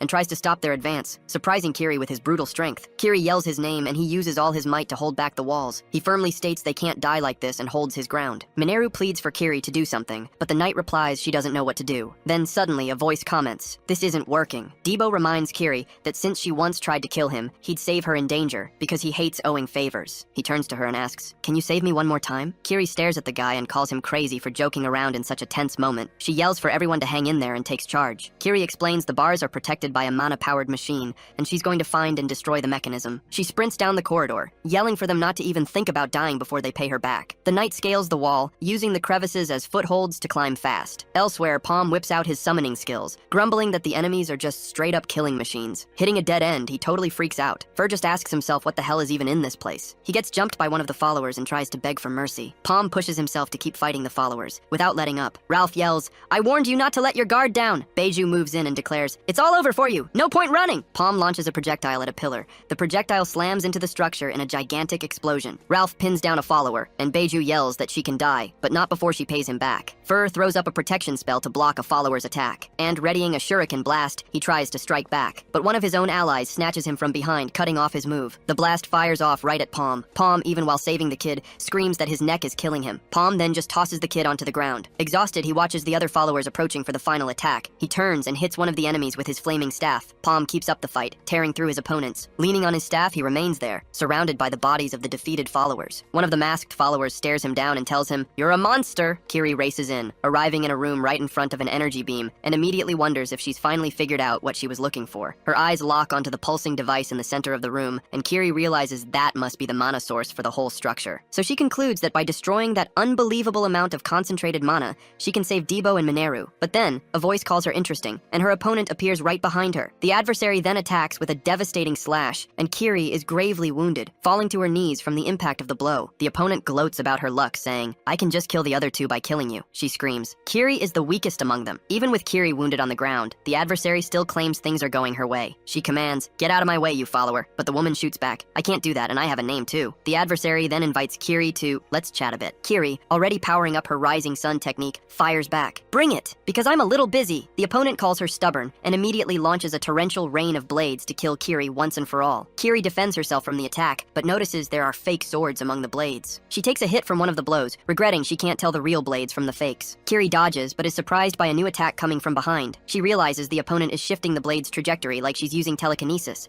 and is stunned by what's headed her way. The adversary launches another of her projectiles against the knight, but Kiri soon discovers it's not telekinesis. It's actually invisible threads controlling the weapons. So she grabs one of the threads with her hand. With that, Kiri realizes she can actually fling the swords right back at her enemy, but the adversary just taunts her, asking, "Did you think I'd tell you to wait?" Kiri then uses her sword drawing art and unleashes the 100 Death Slash. Her opponent, in turn, counters with beautiful sadness, and the attack lands dead on Kiri. The adversary taunts her, saying, "I knew you weren't that strong." She invites her to run and continues, "Is your ego too big to just bail?" Kiri introduces herself, revealing her full name, Kiri Fraudmain. The opponent comments, "She comes from an impressive house, must be a lost cause." But Kiri retorts, "You know nothing about me." The adversary laughs and tells Kiri, "Don't get angry, it'll give you wrinkles." She questions, "Kiri, did you know that in the world of Maple, opportunities aren't given to those born into unfortunate circumstances?" The opponent asks, "Isn't it unfair for someone to have so many privileges just because of family?" And then states, "Kiri, you aren't even talented." In a flashback, a young Kiri is seen on the ground while another girl orders, "Don't show up here again." In another flashback, Cross coldly states, "She's only here because of nepotism." Back in the present, the adversary says Kiri's group is full of talented people, with one exception. She lists, Kiri doesn't have Ralph's experience nor Mineru's combat sense, much less Debo and Palm's talent. But the knight interrupts her with a, "So what?" The opponent is momentarily confused by the response. Kiri stands up and admits to being weak, but declares that doesn't mean her adversary is stronger. She challenges her to fight and states, "I have no time to waste." The opponent calls her stubborn and says, "Miss Trash needs to know her place." The blades, controlled by the threads, advance once more against Kiri. Kiri prepares her moonset and executes the lunar divide. The strike freezes and destroys the threads, and the adversary despairs at seeing her threads broken. The opponent decides to resort to cheap tricks, but Kiri advances with her own attack, the 100 Death Slash. In a flashback, a man asks Kiri, "Do you really want this?" He informs young Kiri, "The Order of Knights only accepted you because of your family's influence." The knight states, "There are limits you can't overcome." Kiri then thinks she won't be bound by others' standards. Her brother approaches and says, "When you understand my words, you'll become stronger than anyone in the world." Back in the fight, the adversary is astonished by the sudden change. She questions herself, how can Kiri keep up with her speed as they exchange blows? The opponent attacks with her devastating slash,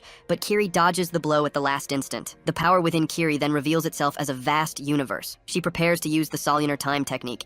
An immense sphere of energy forms before her, and her appearance changes as she absorbs the power around her. Kiri delivers a powerful vertical slash with her sword. Then the mana source bursts into pieces with the impact of the strike. Kiri finally understands her master's words. She was the one holding herself back, but it might already be too late. Even so, she chooses to believe in her friends, and, in the end, in herself. One of the followers quickly yells to find those damn rats who got away. Fur sat beside an injured Palm, wondering how much longer he could buy time with that trick. He then asks his buddy if he was sure he'd be okay, but the followers quickly spot them, yelling to catch those bastards who wouldn't stop fleeing. But Palm, in a flash, intercepts one of their attacks with his blazing staff. Then the enemy mocks Fur, saying he was terrible in combat. Fur, furious, charges forward, yelling for them not to underestimate him, and he continues the attack, repeating, "Please, don't underestimate me." Meanwhile, Palm prepares to unleash another spell, holding his staff and an orb of power. He then stares down Beiju, asserting her existence, just as Fur shouts her name while charging the enemy with everything he's got. Beiju is taken aback when Palm catches her with an unforeseen strike. Palm then unleashes a massive explosion, leaving Beiju utterly stunned by the raw power. She wonders if he vanished, but Ralph soon appears, saying they were wasting time on small fry and that everything was fine. But Beiju reveals, "I've already got my hooks in him." Fur rushes to support Palm, who is gravely injured, and asks if he was okay. Fur despairs, seeing the dark blood, and screams, questioning, "Is this poison?" As they flee, Ralph informs informs Beiju it would take 40 minutes tops, and Palm wouldn't last much longer than that. Beiju explains that it was a lethal poison that eliminated the target, causing immense and inescapable pain. Ralph then declares he wouldn't make it much further, ordering his men to split up and find him, whatever it takes. Collapsed on the ground, Palm laments the turn of events, saying he shouldn't have asked for their help, feeling an immense burden. Fur sincerely apologizes for what happened, but Palm reassures him, saying it wasn't his fault, and if he couldn't overcome this ability, he'd die sooner or later anyway. He reveals Beiju's dagger had a teleportation ability, and this wasn't just some random trick. Palm says he will take care of Beiju, and that Fur should go after what he was looking for, and he points to a mechanism on the wall, revealing that it opened the ceiling. Fur gets the plan, realizing that solving the enigma would activate the device with mana. He promises to try and solve it ASAP, but Palm hands him an item, telling him to take his time, no rush. Palm then activates his ocular device, stating he also had important things to get done. Ralph then orders no one to lift a finger until he finds him, because he's gonna be the one to kill him. But one of the followers pipes up, "Why should I follow your orders?" Ralph gets pissed and screams back at the follower, "Take any complaints straight to your leader." Suddenly, a massive explosion catches Ralph completely off guard, barely giving him time to react. A fire attack nails him dead on, and he screams, "No way! I can't even tell where the hit is coming from." He then realizes the attack is being guided by the monocle of penetration, and sees everyone inside getting hit with no chance of defense. Another brutal attack slams into him, forcing him to desperately dodge out of the way. After the dust settles, the area is littered with charred bodies and small, crackling flames,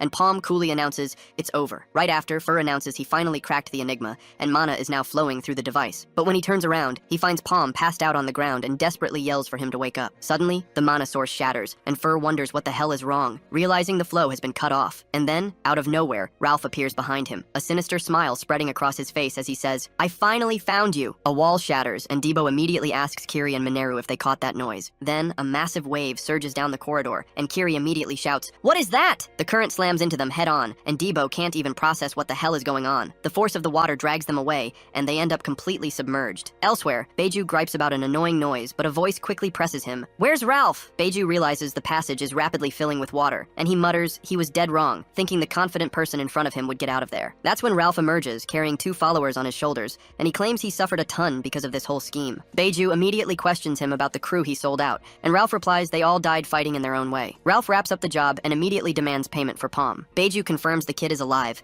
but she taunts him point blank. "What if I had just killed him and pretended no deal ever happened?" She tosses a bag of money, saying his attitude is exactly what makes him trustworthy, and confirms the promised 100,000 mesos are all there. She tells her accomplice to grab the cash, comments it was a good deal, and then just like that, she disposes of them right then and there. Beiju stands over the fallen body, calling it a lame end for anyone who messed with Kanya, then quickly adds that it's all for the Black Mage. But Beiju immediately corrects herself. "No, it's all for my master, Lord of Oak." She strikes the body on the ground, screaming, "It finally happened!" But Beiju is stunned right away. The body on the ground is one of the followers, not Palm. Suddenly, Ralph pops up behind her and shouts, "Surprise! You bastard!" Beiju screams, blasting him away instantly and regretting deeply ever trusting a guy like him. She realizes Ralph has Palm and asks, "Why play games with Kanya?" But then a projectile comes flying in. A voice then thanks Beiju for crawling all the way here, cutting down on their work. Fur watches the explosion and immediately asks, "Is Palm okay?" Ralph just quips, "Take it easy, alright?" He turns his back and shields Palm in his arms. Beiju comments that this was way tougher than she expected, while Palm immediately lays into Ralph. I mean, he thought Ralph would do anything for money. Ralph explains his choice, stating that if their side won, all that cash he fought for would be totally worthless. Ralph then declares that siding with Palm was the plan, like all along. He reveals that Palm knew Kanya would bring out her assassins,